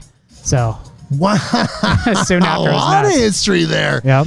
Is it because something's happening on the West Coast energetically? I know a lot of the sightings, the early sightings, you think of Roswell, everything's just kind of on the West Coast of America. What's going on over here? That's a good question. I mean, like, there have been so many sightings around like Mount Rainier. I mean, yes. I think Washington is the highest rated, in flying saucer sightings, or in, UFO, UAP sightings. So right. It's kind of nuts. Well, I think perhaps something about Mount Shasta. I know there's so many sightings there, and I've had personal sightings and other experiences at White Horse Mountain, which is just outside of Darrington, Washington. To me, that is a mini Mount Shasta. Oh, there's cool. something about mountains. There's some kind of energy there that attracts these things. There may very well be. Yeah, it's interesting. But isn't it interesting to be here with this many people all focused on the extraterrestrial situation? Oh, it's amazing. The energy here is, almost overwhelming. It's cool. So there's some kind of frequency shift. It feels comforting knowing that in the future we will be with the extraterrestrials. Like people are getting ready for that almost. It's like a psychic thing. Like there's a psychic collective preparation happening. I agree with that. Yeah, it's neat. I mean, just the fact that this many people are that accepting of it, it says a lot. Wow, and our little tiny sector of the woods, I mean, the planet is so vast. There's so many different humans and stories out there, yet somehow we all know that as many people as there are on this planet, there is life out there, even more. There has to be. There has to be. It's profound. And also there's so many things like channelers, of course, bringing this information in. And there's been sightings in the Old West, actually UFO crashes in the Old West happening. There's crashes all over the world. Even in Japan, they talk about how there was a crash and the humanoids stayed. Oh, yeah. They stayed with the Japanese people. They lived in a village. Really? And they created a town. Yes, I'm not familiar with the names right this second, but that did happen. I will look that up. That sounds fascinating. That was mind-blowing because the crash happened and they were humanoids and they just stayed and lived with the Japanese people. Oh, cool. They're just like, we're here. We're just stuck. You guys mind if we live? They're like, no, we're cool. Like, nice. Different mindset back then. Right. Much like in the Old West situation where when the UFO crashed, and there was a newspaper article about this, they just buried it in the local graveyard. The creature that survived. They said it didn't look like it was from this planet. That's kind of like the smoking gun because it's in the published newspaper of the era in the 1800s. Oh, about this I've crash. heard this story. Yes. Yeah, that's so cool. The crash happened, and then they gave it a burial. Of course, the burial site has since been excavated. Of course. And everything removed. Of course. But are we ready? Are we ready for that level of evolution? Well, no. Because it's a galactic consciousness. Because it switches you out of a regional mindset. Because humans are so bound to identifying by region. We've been programmed to. And those regions can get very regional when you think about states and cities and then neighborhoods, and then you scale it up, countries and continents.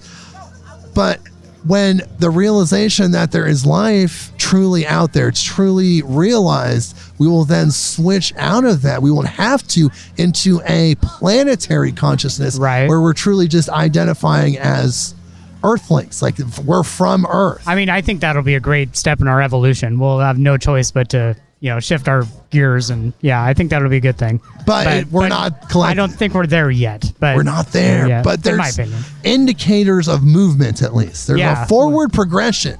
And I was talking about this with some older gentlemen that have been interviewed today, and there's a forward progression, and things have changed dramatically. So something's happening. Yeah.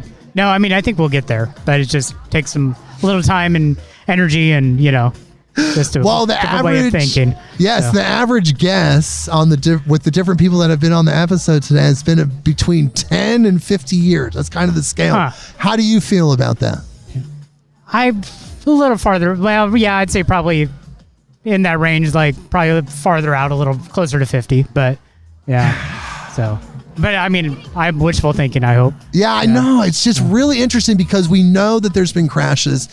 People have talked about how we've traded technology for access to people, like literally our governments, right? That was the whole Eisenhower thing, that they gave access to humans in exchange for technology.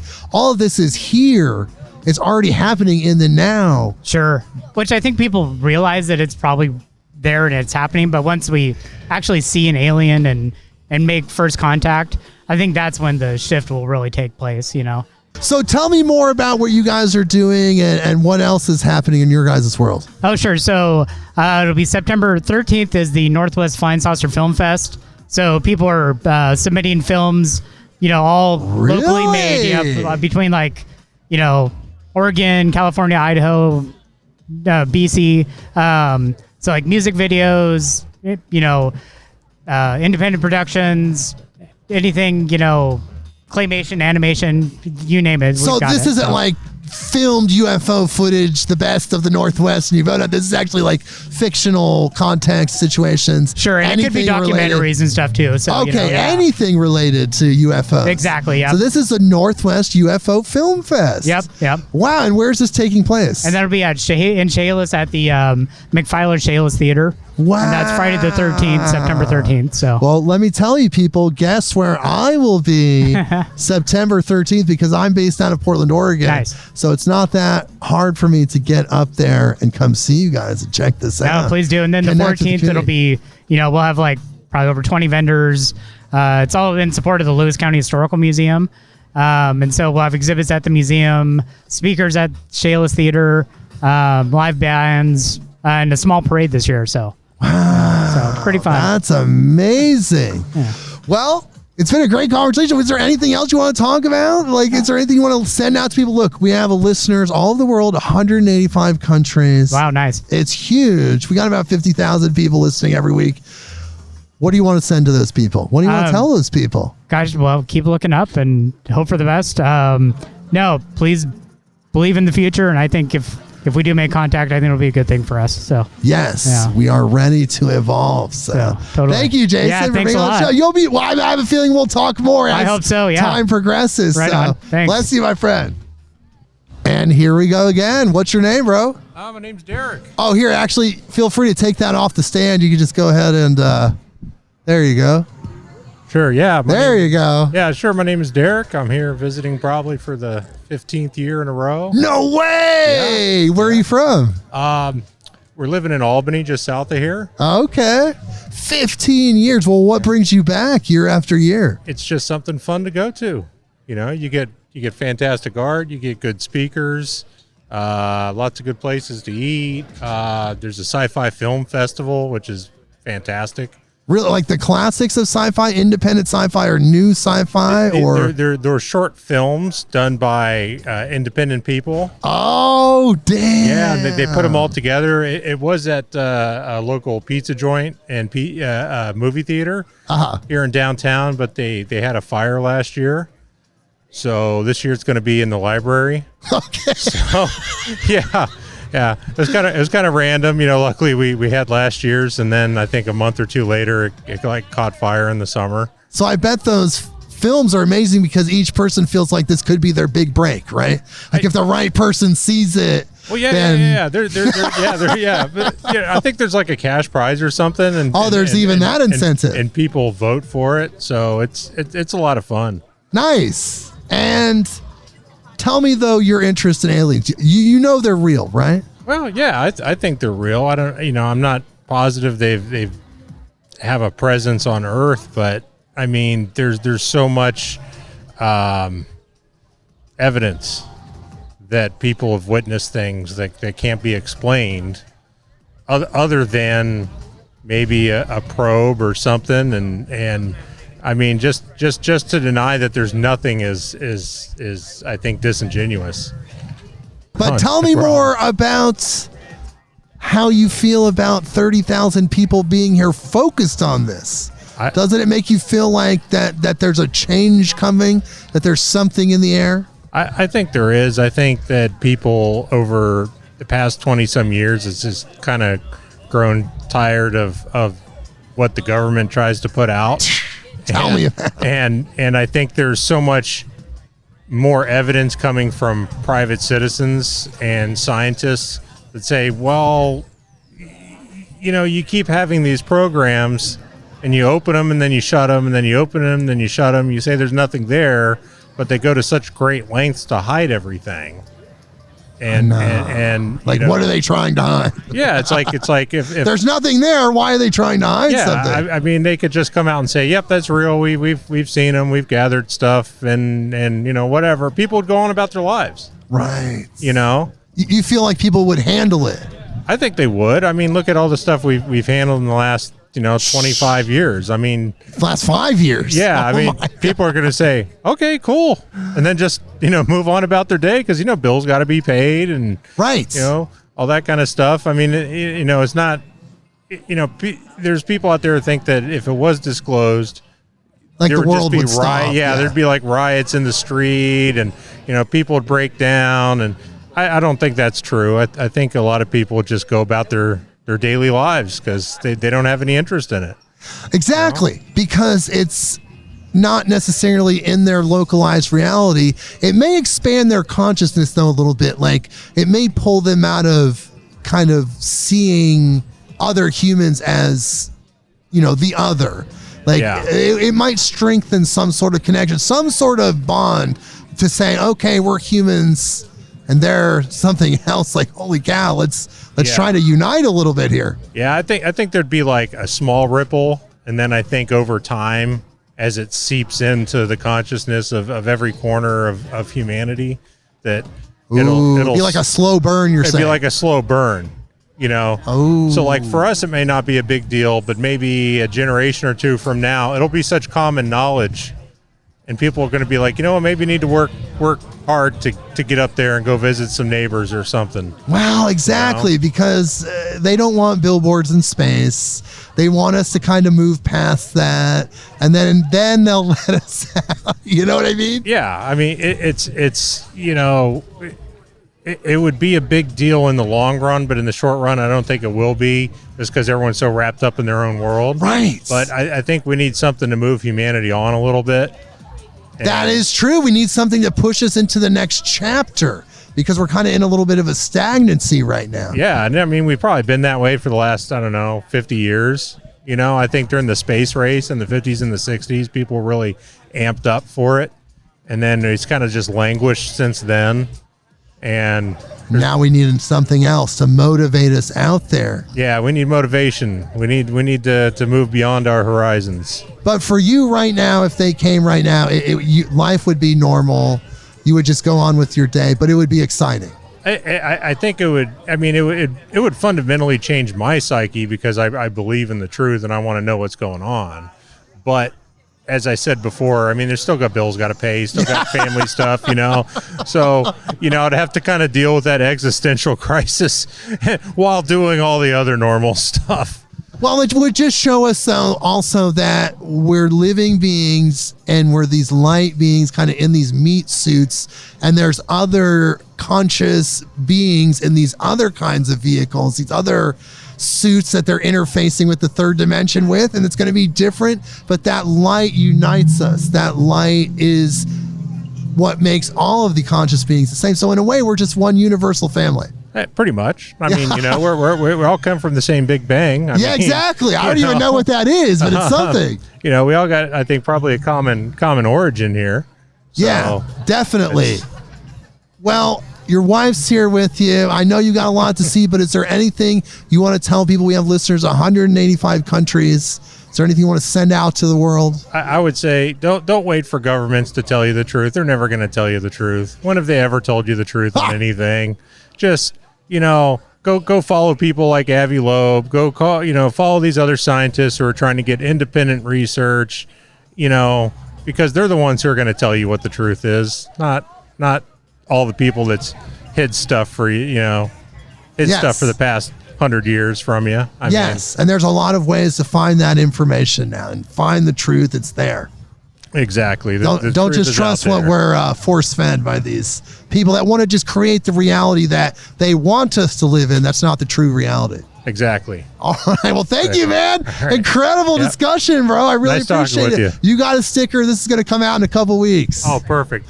What's up, bro? Tell me your name again. My name is Mike Beavers. From Mike Beavers. Yes. And you have a show, UFO over UFO. Yep. UFOs over UFO, YouTube, Spotify. Wow. I'm glad I ran into you, though, because I wanted to meet more Oregon local, creators and stuff like that. Everybody I talk to is from somewhere else. No, I'm based out of Portland, Oregon. Tell me about your show. So there's a lot of UFOs over UFO.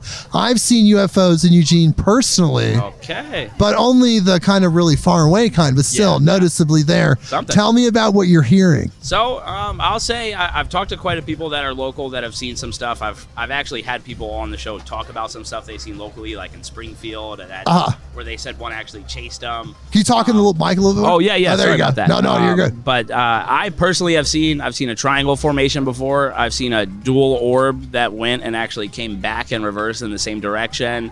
So I've got some stuff on the channel from Eugene actually that you can see of footage I've taken myself. That's actually pretty interesting. I've probably recorded 100 videos, and out of the 100 I've posted 2 because they're the only ones I can say 100% are real. Wow, and you're with your wonderful family here with your wife and your kids. What are your kids' names? We got Eliana, we got Michael the Fourth, and we got Analia. Wow, and they're so generously and graciously allowing you to be on the show here for a minute. Surprisingly. Thank you for your patience, guys. So tell me. Oh, okay. Accurate. Christmas too. Yeah, so why is there, isn't it cool that this is happening though? When you see 30,000 people focused on this energy, focused on this understanding, isn't it like kind of mind blowing? It is absolutely wild. I came here for the 2021 festival, and there was maybe a quarter of the amount of people I saw at this time. So she was actually here with me. She was maybe two or three, I want to say, when she was here. Wow. And it was not like this. There's a lot of people here today. So big turnout. It kind of is an indicator of the fact that people are integrating this information and that there's something coming, something right around the corner. 100%. People are starting to see some things. So and do you feel like the kids, like you have kids, I have kids, do you feel like the kids would handle it better? Like if you were like, hey, by the way, aliens are real, there's other planets out there that are like Earth, it probably wouldn't even faze the kids as it does the people that have their own kind of preconceived notions. It took this one here, Annalie, about 2 years of skywatching with me before she finally believed in UFOs. Oh, yes. My children have seen tons as well, because all you really have to do is just be patient and look up. And it's beautiful. Whether you see one or not, when you're looking at the stars, you're going to have a good night as it is. Yes, exactly. And what do you think about the amount of disclosure that's happening with the governments, with the public discourse kind of shifting into acceptance? Do you notice the uptick in that? What do you think about that? 100%. You have like really mainstream like government officials. You have different governments from different countries talking about it. You have Canada talking about it a lot, Australia talking about it a lot. So it went from we would never, ever talk about this thing to, I know. We'll tell you guys something. We'll tell you a little bit here. We'll tell you a little bit there. So I just hope it comes faster than later all the way. I want to see that raw 100%. This is it. They're here video. Right. Exactly. Well, the general guess for the people that have been on the episode today has been about 10 to 50 years. What do you think? Honestly, I think it might be sooner than that. I maybe would think maybe 5 to 8 years when things are less, I don't know. That's a guess. That's a guess. I can't say I really have a reason behind it, but just the way things are going now, from how we went from 60, 70 years of nothing to in 3 years a bunch, and that speed of time frame, I feel like it would come even faster. Wow. Now it just moves fast, Yes, things are just happening faster across the board. But are people ready for that? Or do you, like, if there was some big, just like in your face, like, pow, aliens, like, are people ready for that? And asking that question a lot to people. I think it'll be half and half. I think half of us would pretend we never saw anything and be like, oh yeah, no, it's just the media. It's just the media. No, don't listen. And then half of us would be like, there it is. That's what we've been waiting for. That's what we have been waiting for. So. And it seems like it would really take them showing up, coming out of the craft, talking before people would actually integrate it. People would claim it was a hoax all the way up until literally it was like right there. 100%. It'd have to be at their front porch. So some people will believe, it's a government cover up. Now they lied to us about aliens, but now they're going to say the government faked the alien. So there'll be some interesting reactions, I would say, for sure. And in your region, with the coverage that you have, are you noticing a lot more reports, the uptick in that area, or is it just kind of the same? It's pretty much been the same. I think if you're watching, you'll see stuff pretty often that makes you think, I would say. I used to follow Tom Bowden from Oregon MUFON a lot, and I would ask him about reports. I'd check the MUFON website and stuff. And you can see there's definitely a lot of reports. I don't know which ones are valid, which ones are not, but there's definitely a good amount more reports in the last 5 years than there has been in the past. Yes, sure. Tom's been on the show twice, actually. Nice. He was having some health problems. Hopefully he's okay out there. Yeah, I hope so. We need that guy. I know, yes. Head of Oregon MUFON. He was actually the very first guest in my very first episode. Really? Yeah, Dude, really. That's awesome. Yeah, very cool guy. I talked to him, so believe it or not, I don't know if have you ever heard of Tobe Johnson from Strange Brow Radio? More of a Bigfoot guy, but he actually saw my video. He's in Cottage Grove. He saw the video I posted back in 2020, and he's who reached out to me and was the first podcast I was on, and he sent it to Tom Bowden, and that's when I ended up talking to him afterwards when he saw the video, and there was nothing they could do to identify it. So I was like, man, I think I caught something. Well, I think in that area too, because I am familiar with that area, that there is vortexes there similar to Sedona. Yeah. Because people always joke in that area about how Eugene is a vortex, because no matter how hard you try to get away, that'll pulls you back in. There's some interesting stuff. You have some areas Eugene is populated, but anywhere outside of Eugene is raw nothingness. You have literally forests on each end of it where you'll see some stuff. Just for the Northern Lights, I went maybe 2 miles past my house to Fern Ridge Lake. I was able to see the entire Northern Lights while I was out there. Wow, without the camera. Yeah, like without camera, you could see it. You could see it. The camera amplified it a lot, but you could see the pink, you could see the green. It was pretty cool. And that was just maybe 2 miles outside of Eugene. And what do you think is up with that? There's some kind of coronal mass ejection. There's something going on. It's interestingly correlating with mainstream news saying that the sun is a sentient being that has consciousness. I've heard that. And then they recently put that out there, and then all of a sudden there's this coronal mass ejection. It seems that electrical devices are kind of working a little differently, and there's energy happening. Is that part of it, raising of consciousness, and then we're there with the extraterrestrials, perhaps? I've heard some stuff. I've heard the HARP conspiracies, where it's like, oh, this is just a test of bouncing radiation. I've heard something like you were saying, where the sun is kind of giving off this spiritual thing where it's pushing out some energy our way. They even said people would have an uptick in good moods and stuff, which is good. We need that. Yes, Everybody we do needs to be need in a that. good mood, Yes, so I can support that.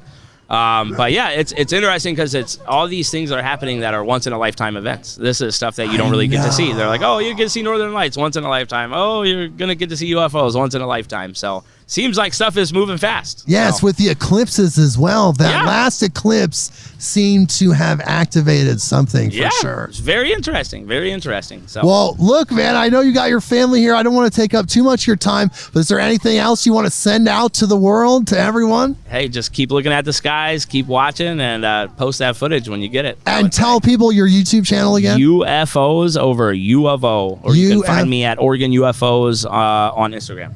Oregon UFOs on Instagram. And say that website one more time. UFOs over U of O. UFOs over U of O, the University of Oregon. Yes. All right, brother. Yes. Well, thank you so much, man. Great conversation. Nice. Good little snippet podcast we had there. Absolutely, man. Let me fix your microphone from my kid. Oh, yeah, no worries. I have kids too, bro. I have infinite kid patience. You got to keep the secret. I love kids. Yeah, thank you, bro. Actually picked that name out, and I was like, let's roll with it because of Jimi Hendrix. Of course. My dad got to meet Jimi Hendrix. He's a legend. He's a light being.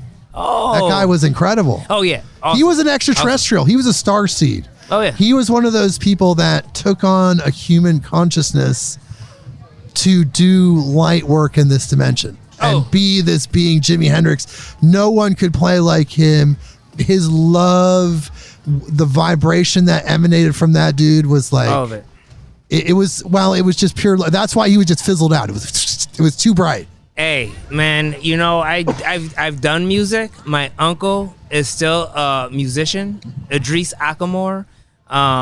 He does world jazz. It's really cool. He just won a Lifetime Achievement Award in London.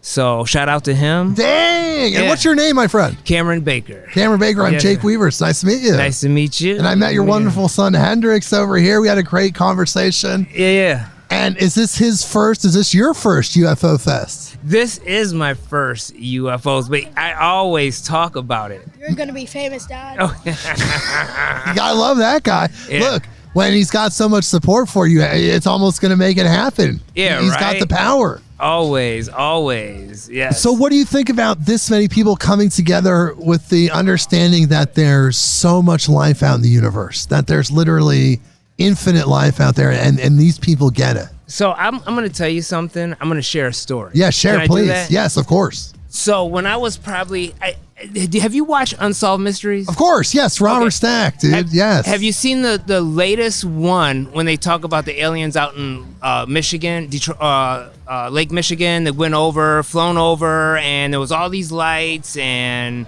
they followed them. It went really fast. It was one of the latest episodes on Netflix. I have not seen that one specifically, no. And I was thinking actually of the show from the 90s, but there is a new version now. Yes. Unsolved Mysteries. But okay, but tell me about that. What's going on? Okay, so back in, I'm going to say I was probably 9 to 11. I was walking down the street with one of my best friends. We were kids. And I saw a circle of lights above me, like most people do, right? But as we're walking, the lights circled, and they're all different colors, and they split off from like some kind of mothership, you would say, like something like that. Went away, came back in, went away, came back in, and it was really fast. It was so fast. They went up and down. I mean, nothing. Wow. This is like 1987. So I'm from Milwaukee, Wisconsin. Okay. So I'm also off of Lake Michigan. But the story on Netflix was about Detroit. So it was the other side of the lake. It was the other side of the lake. Oh my God. But on my side, I saw those exact same things. And I told the story for a very long time. Like, I was like, hey, man, you know, when I was a kid, man, I remember walking, I ran to tell my dad that we seen these lights spinning around, and they went up and went down and went side to side and all this. And it messed, you know, like, I just always thought about it. It's nothing that left me. Right. It's always stayed with me. And I remember telling my dad, he's like, you saw him outside. He went outside. Of course, they weren't there when he went outside. But I still remember it. I talked to my friend. He still remembers it. And it was so, it made me feel like I was this, you know, like no one could see me, but I felt like I was very small in the universe because something came here and seen us. That's crazy. And so that affected you, how you developed as a human being over time. Totally shaped your perspective on everything. 100%, man. And so in a way it raised your frequency because now you're already at that place. That feeling of being small was actually kind of a frequency shift showing you that the universe is so vast. And you're a part of it. And you grew up with that. That's amazing. And I 100% believe that our bodies are just vessels. Like, we go from one stage to another stage, and the way that we travel through the universe is by death. I think as we die, then we're reborn and we go, because whoever in our universe is the creator, which I think is mathematics. Like, math is the ultimate thing, right? Nothing can be more than math. You gotta have number one, you gotta have zero, you know, so you can't have anything without that. So we are born, and then we die, and then we travel through the universe, and then we come somewhere else. But as much as I love Star Wars and Star Trek, I really wish and hope that somehow we can bend Materially, yeah. bend or somehow, fabric of space and go to one end to another. I don't know if we'll ever see anything like that in our lifetime. I do believe that someone else can. I mean, the universe is magic, baby. Exactly. You know what I mean? Like, whatever you conceive, you can manifest. Yeah, I mean, we're on a rock floating around in space. I know. That's I think about magic, that man. constantly. That is magic right there, So, but there's so much you're saying out there in the variations. It's just mind blowing. We may not be able to materially be in a material ship, travel across the universe, but as we remanifest and reincarnate, we're all over these places. We are still everywhere. aggregating that information, integrating it into our soul, into that light. Absolutely. But then we don't get the memory of it, though. We don't, and that's the thing. But our memory is, and this is what this is, follow me here. Okay. The Einsteins and stuff that come into it, they bring us these particular things at that time that we need to progress as a species. And that even goes with animals. Right. Those things, that information is carried through. It might not be like, oh, I remembered I was Cameron Baker back in the time, but the information carries of how intelligent I am in my next life to give that knowledge to the beings that I'm growing with in that particular area. So information is traveled just like information is traveled by DNA. You know what I mean? So DNA is traveled as we grow. When we die, that information goes with us in our energy and is transformed into whatever planet or universe that we're on. And then we give that information to help that planet grow, but as we die, that's what's happening. That's amazing, because so you're saying these avatars, these people that bring these powerful concepts, this huge download of new information, are carrying that in their energy being from that last lifetime, where that place and that knowledge was kind of commonplace and integrated. Absolutely. And so that's almost like mission based, like they're on a mission to do that. We're all on a mission. Well, of course, and we chose to do that, right? Just like they volunteered almost. Yeah. They're like, look, I have this information. I know that if I go to Earth, it's going to help them, even though it's going to be a pain in the ass, because it is difficult, the growth process. Yeah. And it's everything. It's in art. It's in music. It's in everything we do. All our Princes and Michael Jacksons and Tom Petty's and all the people who go around giving us certain things, they're special in their own. And even though there could be someone that is born now that maybe dies early, but even that little bit that they learn in that little bit of moment, they still transfer that information to their next life. Right. But it's not something that they go around and they remember that they were Cameron Baker or whatever, and then they can't move on. But information is always traveled, just like the little sparks in our brain, just like the DNA in our soul. Like all that shit is always transformed into information. So when we die, that energy, because energy doesn't die, right? Right, of course, yes. So that information just sticks in that energy field. It's integrated into the information that builds the energy, you could say. 100%. Man. So I know that I don't want to die. I love my life. I'm not. I want to stretch it out. Hey, I'm not the president of the United States. I want to go to 300. No, go. But hey, I'm a cool motherfucker. Well, we all are. We want to hang out. Yeah, we want to hang really out. Cool.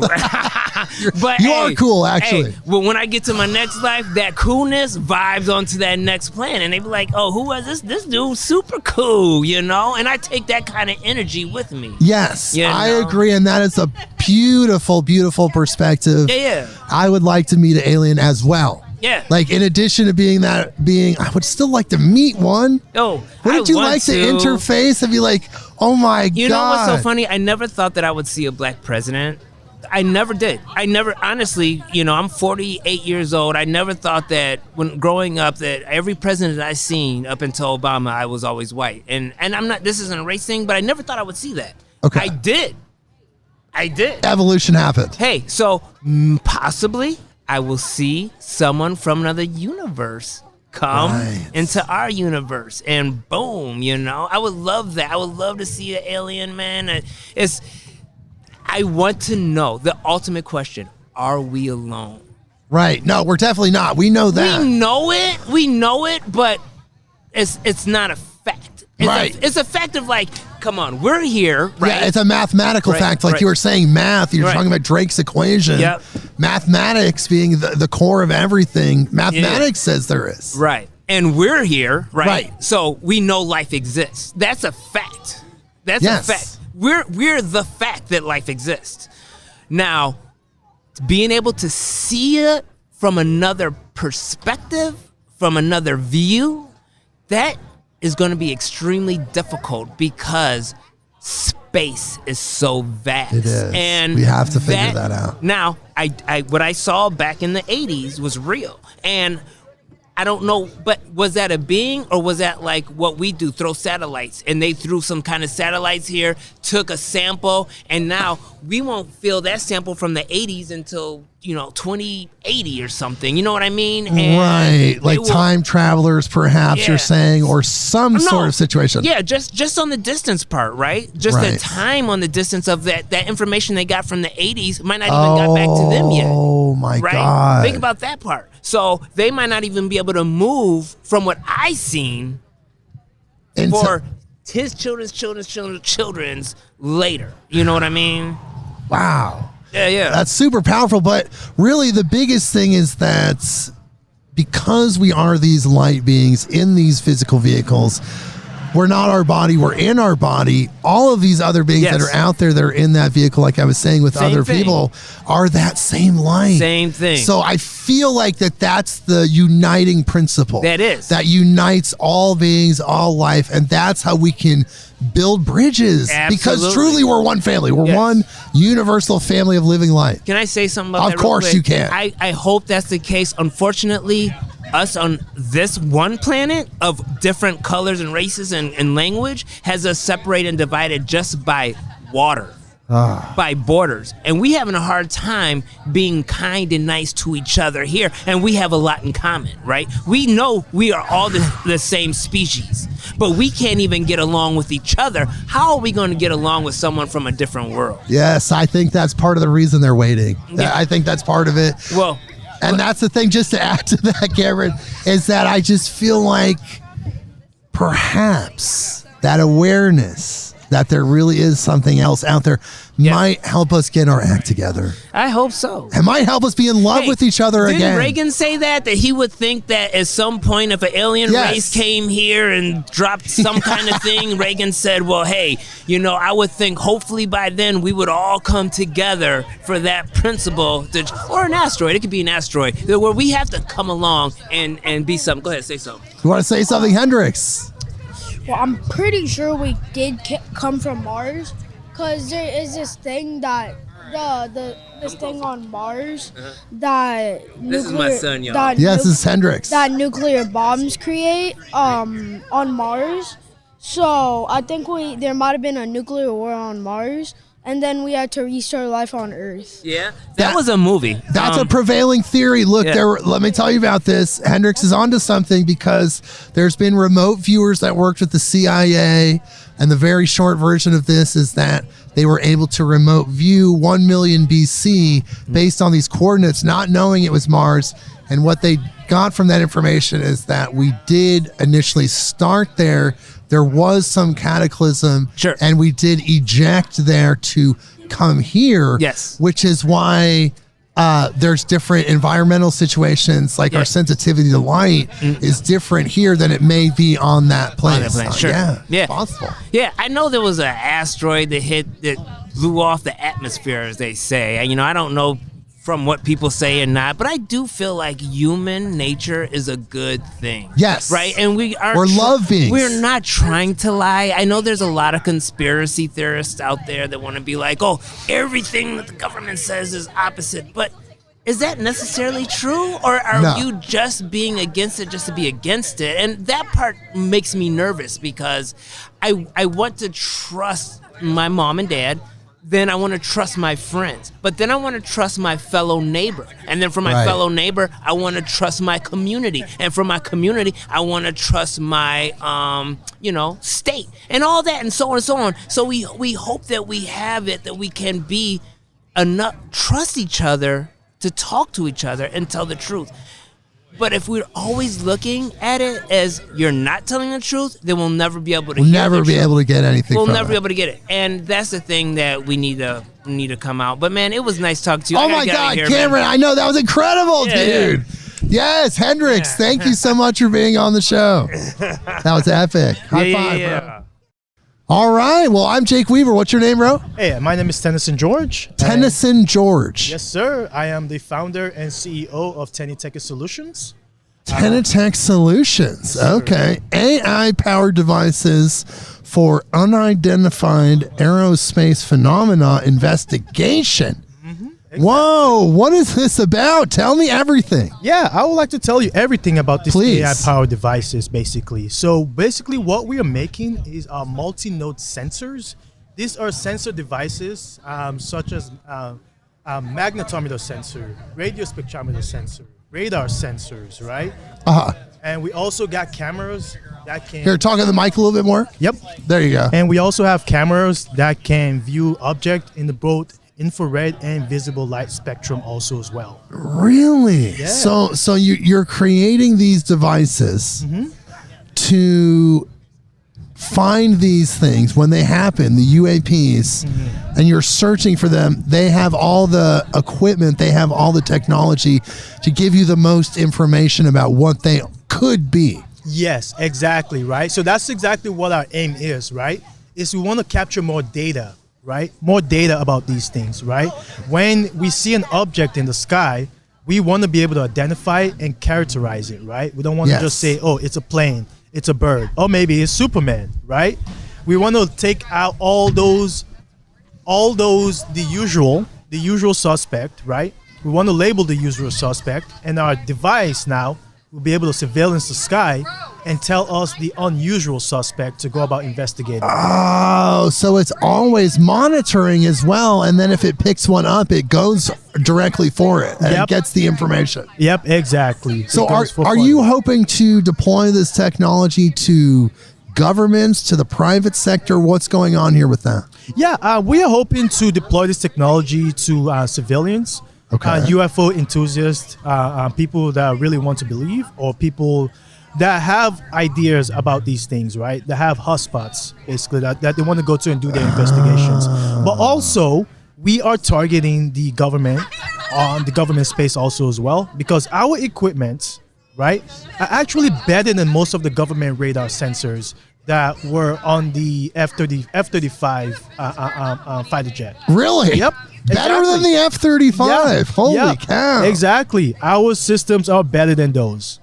Wow. And then how does a person get a hold of these? So you're saying a civilian, somebody that's very interested in the UFO community, the UFO situation, knows some of these hot spots, wants to investigate. This is the equipment they would use to give them the maximum experience. How do they get a hold of this? Yeah, definitely. That's exactly the right thought right there. So to get a hold of this equipment, all you have to do is go to tenitech.com.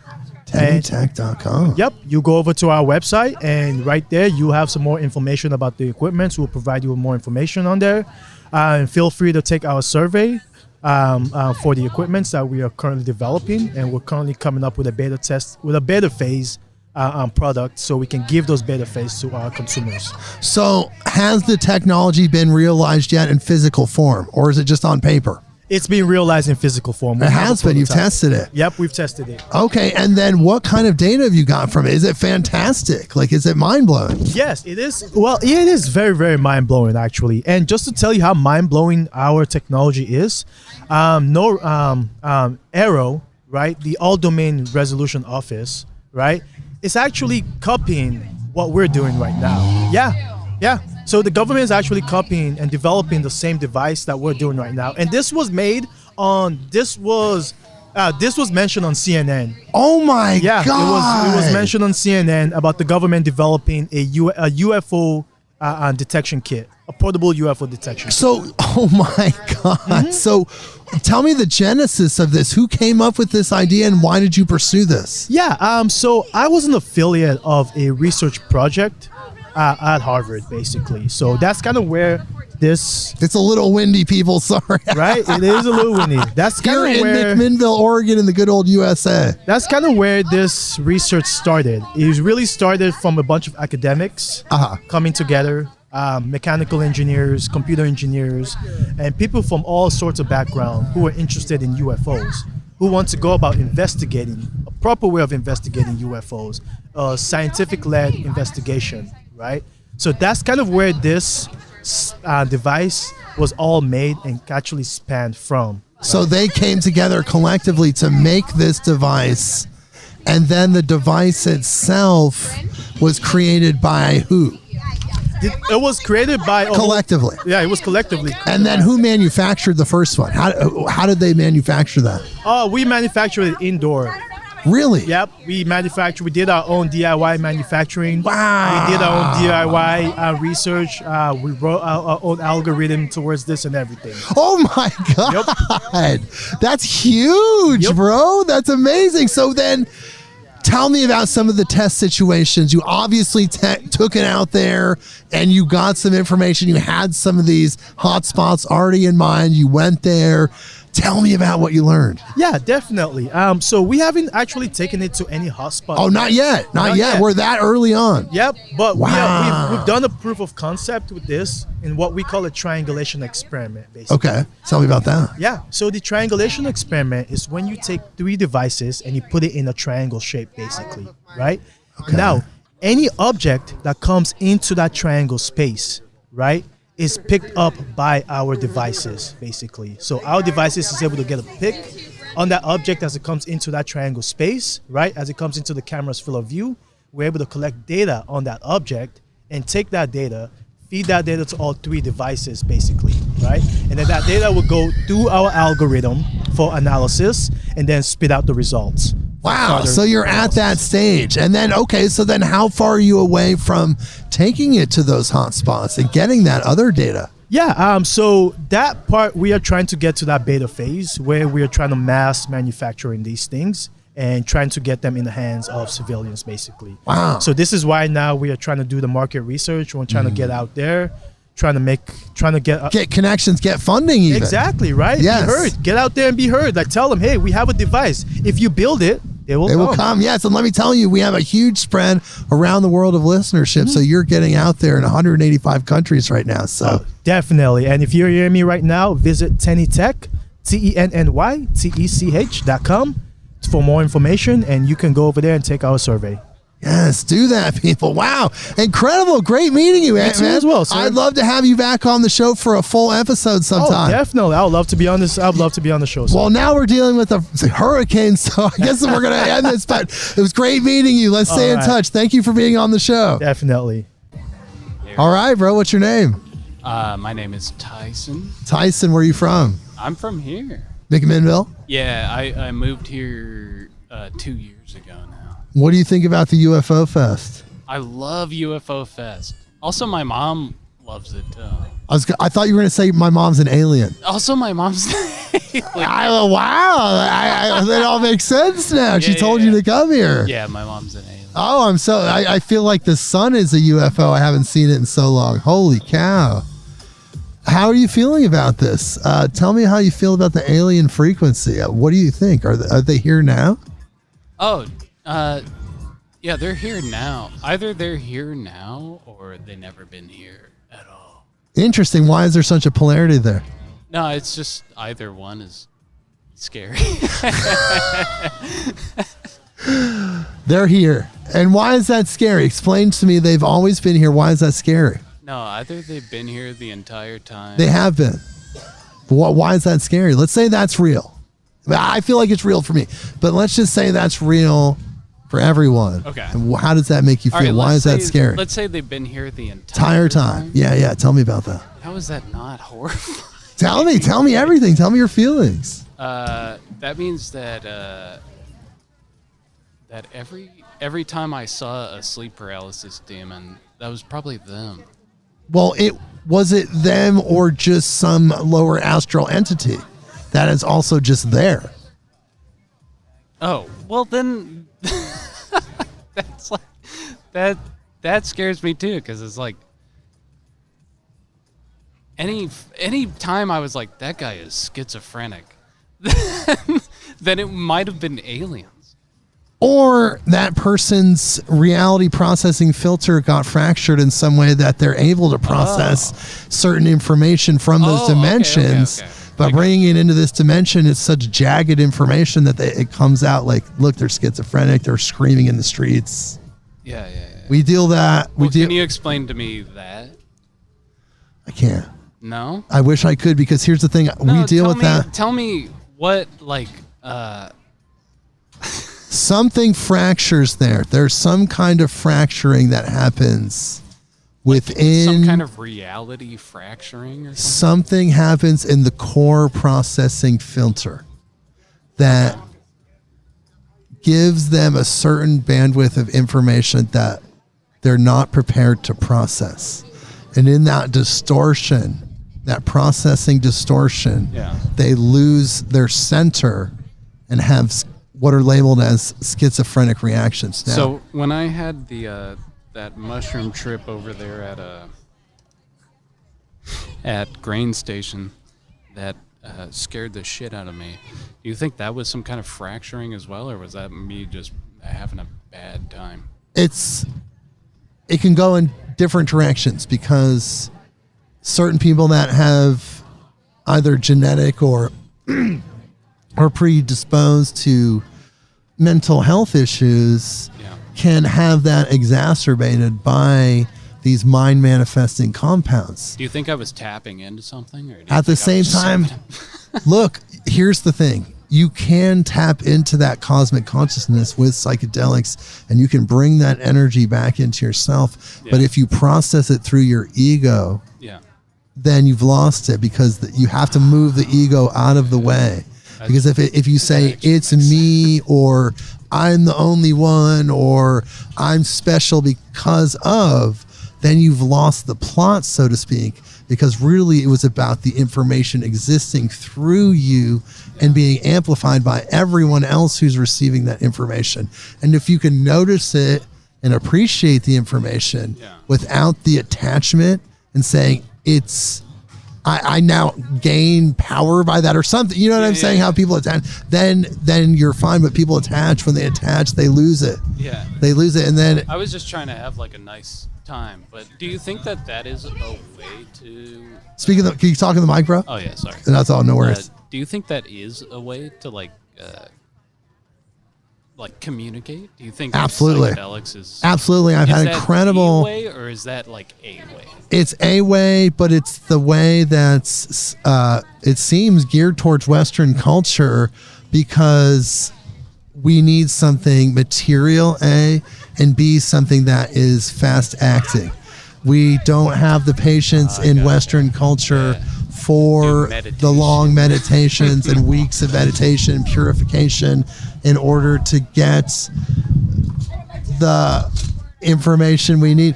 We're having a little hurricane force winds here in this McMinnville. You didn't tell me there was hurricanes in McMinnville. I didn't know. What is going on here? This is like a tornado. Is this tornado country? Oh yeah, dude, I forgot to mention there's a tornado coming now. Oh my God! I meant to sit down and warn you, but we started to talk about aliens. Well, that's why we're here. And you know what? It's really? the thing is that I yes, think I am the only anchor to this. Thank you for anchoring me. Thank you for helping my partner here. You're amazing. Thank you for your great help. And here's the thing. There's DMT in our brain, naturally. Right. That I seen Joe Rogan. Of course. Well, this is pre-Joe Rogan, but yes, it's out there. People have I known heard about this. this when I was in high school. I Here's the discovered thing. Joe Rogan when I was in high school. Well, yes, exactly. He's been around the block, but still, here's the thing. That DMT is a biochemical interface method with those entities, with those dimensions. So when you're in that state, in the dream state, that's when you can reach out and interface with these beings naturally.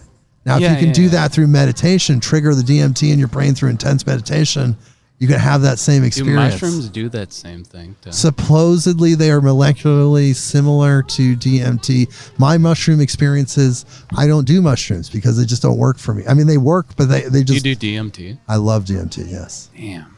Because here's the thing, it's I haven't legal. done DMT. I've done a lot of mushrooms and acid, but never DMT. And It's a totally honestly, different, its own thing. It's its own thing. The thing that scares the shit out of me about DMT. You're scared a lot. You're scared of aliens. You're scared of DMT. I'm not What is scared going of on here? aliens. I'm not scared. If an alien appears in my front yard tomorrow, it really doesn't change my day to day. Right. But DMT, I'm just. Look, it's not scary at all. If I close my eyes, my one defense mechanism that I have is I close my eyes if something weird is happening. But if I close my eyes and I see a lot of fractals and shit, then I can't escape it. Well, here's You the know thing. what I There's no need to escape because when you're there, you go to just infinite love. Yeah. You reawaken to your cosmic, your soul memory, your multi-life memory. Not that you're getting that information, but you go to that awareness of your infinite self, your higher self. And in that place, everything is perfect and beautiful. It's very intense and can be very intense. Is it dope? Of course. It's cool. Oh, it's absolutely mind-blowing. It's life-changing in its own way. Promise it won't scare me. I'm scared of roller coasters. Dude, don't be scared of anything. Let me tell you something. Fear is the absence of faith, my friend. You have to have faith and not fear. That's the polarity. Do you understand? You have to flip polarities in order to change the energy of something. The only way to do that is to utilize that polarizing energy. If you have fear, you have to flip it internally, mentally, with your beautiful mind to faith. Faith, everything's working out for your highest good at all times. You think my mind is beautiful? Yes. Okay. I agree. Yeah. So it's great talking with you, my friend. Tell me your name again. It's Tyson. Tyson, that's right. Thank you, Tyson. Thank you for letting me be on. Dude, you've been amazing. Thank you for weathering this freaking hurricane. It's coming. Ah! We're blowing! You're not going to use that. I'm using all of this. Thank you, brother. Take care. Well, wow. What an episode we had. We talked to so many cool people for the first time ever. People have met someone that actually interacted with a Bigfoot, that saw a Bigfoot face to face. I'm now renouncing any criticism towards Bigfoot. I love Bigfoot now. I renounce what I said in episode 0. I'm bringing Bigfoot on the show, the Bigfoot energy. I'm inviting that on the show. We talked to so many cool people, kids, elders, everyone in between, aliens. We talked to a cow. We talked to everybody. And Bryn Anderson, of course, is here of Vital Force Herbs. We've been sharing this booth together. Bryn, do you want to say anything? What's up, Jake? Hey, everybody. Happy UFO alien party. Are you having fun? I had a fantastic time. Wait till you listen to this episode. She's been here talking to people about her company, Vital Force Herbs, vitalforceherbs.com. There goes our easy up. Wow. The UFO Festival, McMenamins UFO Festival in McMinnville, Oregon. What an incredible episode. We talked to so many people. What did you think about that? I always love it when you embrace randomness, you embrace chaos by just letting people come on as they show up. And then there's seemingly interlocking themes. Certain things that one person would pick up that another person would finish, or they would add to, or they would just touch on. It was really beautiful. There was a really interesting flow there. Wow.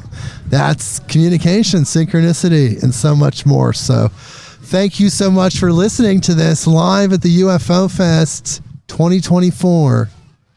Jake Weaver signing off. We'll see you next week. The universal family of living light. Midnight on Earth.